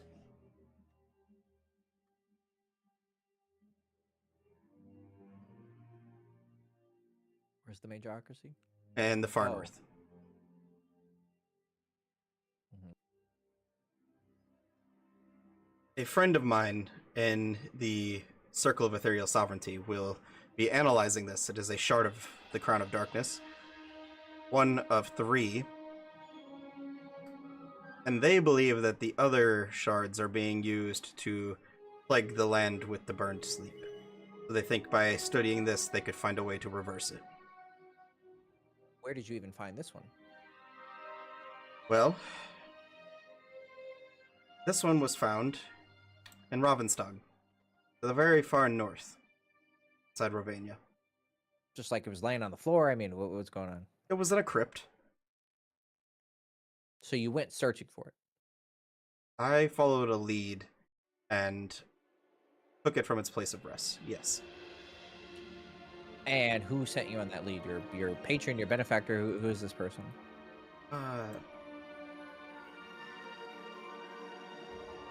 We'll leave it at that. They are a benefactor who is very wealthy, very powerful, and has strong ties with the Magocracy. Cool. All right. Big man, what are you making of this? She knows more than I do about any of this. I just want to kill the fucker. No, okay. Keeping it simple. I like it. What about you, Bookman? Got any thoughts on You this? see his face is pretty white. He just kind of like walks forward. Did you say the Crown of Darkness? Excuse me, ma'am. Yes. Did you say the Crown of Darkness? And she kind of nods. Yeah, I don't know if this is for me, guys. That's some scary shit. What? Wait, I mean, Crown of Darkness. It sounds pretty ominous. Well, so Crown of Darkness is one of the how would I put this that a non-studied people would understand. There are artifacts that the divinity left behind. Have you ever heard how sometimes the divinity like to just fuck with the mortal races to see what happens? Divinity, like all the gods? Yeah. So sometimes sometimes they leave behind these artifacts that are almost divine in nature that grant immeasurable power to people, and nobody really understands why. But the Crown of Darkness was one that was left by one of the more prominent deities. One of the deities that is considered lost to time. His name is Gervix. What is he the god of darkness? Well, one could surmise, yes. Yeah, okay, that makes sense. Okay. It kind of when one wears the Crown of Darkness, they essentially control darkness. It spreads from them. They can hide in the shadows. They can travel through the shadows. They can manipulate the light around them. So legends say. Is sleep not shrouded in darkness, though? The bounds of this are limitless.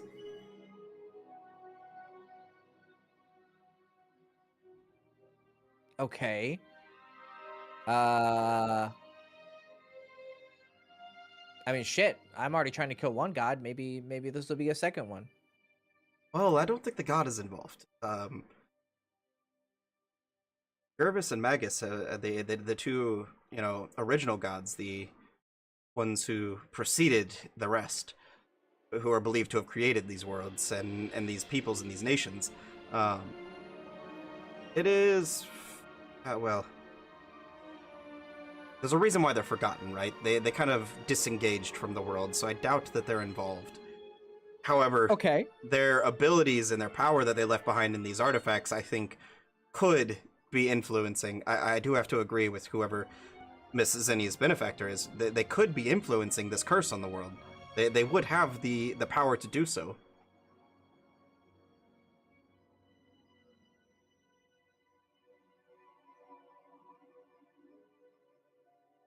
So what do we do? Personally, I don't. You said you don't want to be involved with this? That scares me. I know you seem to be the adventuring type. I am more of the I want to travel and tell stories type. Yeah. um, and that sounds like a one-way ticket to not being safe. Yeah, it's probably. I mean, hey, look, man, I'm in this for the long haul, so I'm down to clown. I don't know about you guys. Fumo, you want to try and kill whoever's behind this? I have to. They, Yeah, if yeah. they're involved with the Ash Warden, I will find them, and I will put a bullet between their eyes. Hell yeah, brother. Zinni, looks like I am with you for this. Are you like, are you just doing this because it's your job, or are you like personally invested in this? What's your deal? Personally You're a invested, merc. I guess would be the way I would put it, without giving away too much information. Well, you're gonna have to start being more open with us if we're gonna be putting our lives on the line. I think telling you about my benefactor and essentially what we're carrying is fairly open. Okay. Well, if we continue to travel with you and you gain more trust for us, I get it. We just met who knows how long ago. Hi Rorschach. Um, do you promise to tell us a little bit more as time goes on? I I will share what I deem is necessary to share with you. There are some things that I think, Ow, don't bite me. That's what Zinni says. No biting, bad kitty. Hey, kitty. Okay. That's fine with me. Also, one more thing. If we have to go to Freeport, our man here said we're gonna have issues with Big Man and the gate at Akros. What's gonna go on with that? Um, well, I plan to just pay off the guard, so handle that He when we doesn't get. think that's gonna work. Uh, Bezar kind of interjects, "Ma'am, if I would, and I mean no disrespect, I am an expert of sorts on the nation of Reservera. Um, I don't think you can pay off their ideals." Kind of looks at him. Money talks. That's all she says.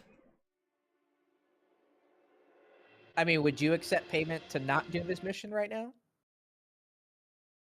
This is different, isn't it?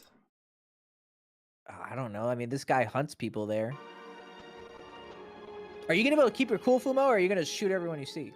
I have my quarry that I'm looking for.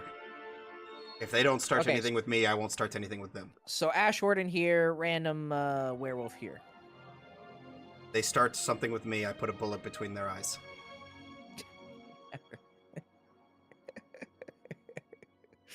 I like you, man. But Um, Zenny kind of but interjects. Well, do they have to know that he's part of the guild? Couldn't we just cover his markings? I don't know, Fumo. Do you have to advertise it everywhere you go? It's not something I will lie about.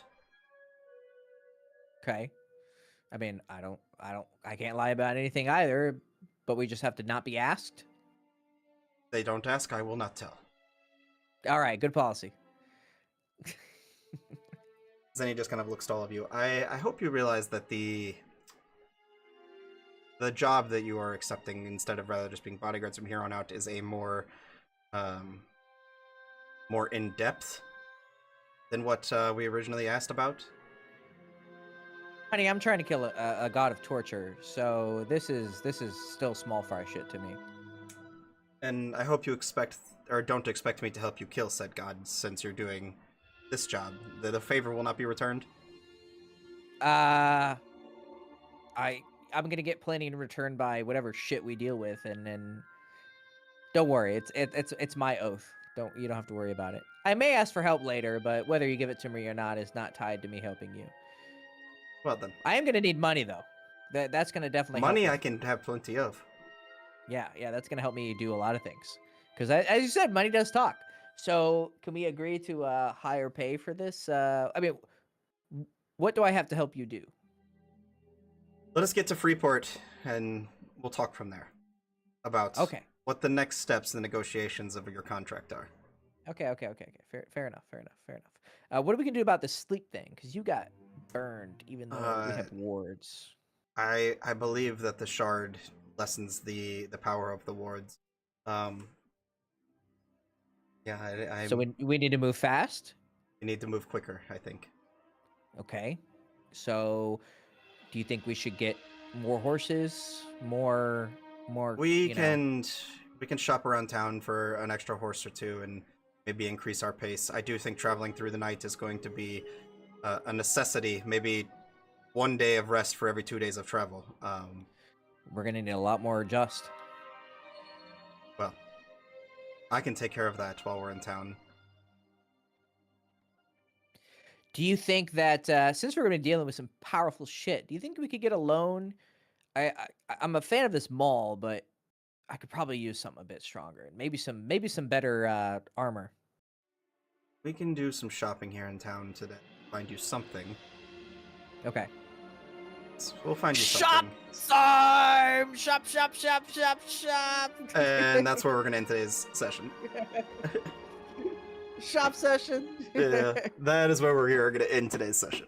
Ugh. Damn it! I want to go buy all the healing potions. Don't you fucking dare! Well, we just happen to be all out. Fuck you. Well, I guess we'll have to wait and find out. I'll have to roll on some tables and see what happens. Sometimes that is damn how it. the dice rolls. People buy it up for the day. Oh my gosh. For those of you that are tuning in, thank you for joining us. This is a solo campaign that I'm running for the campaign of the Burn Sleep in my homebrew world of Corvigod. I'm running it for Hector here, who is playing, of course, Malleus, who is a fighter paladin tied to a god of torture as his patron. I guess we'll have to find out how that's all going to work out. But that is all for us today. If you guys are interested, this is only the second episode. The first one is up on YouTube. You can go check it out and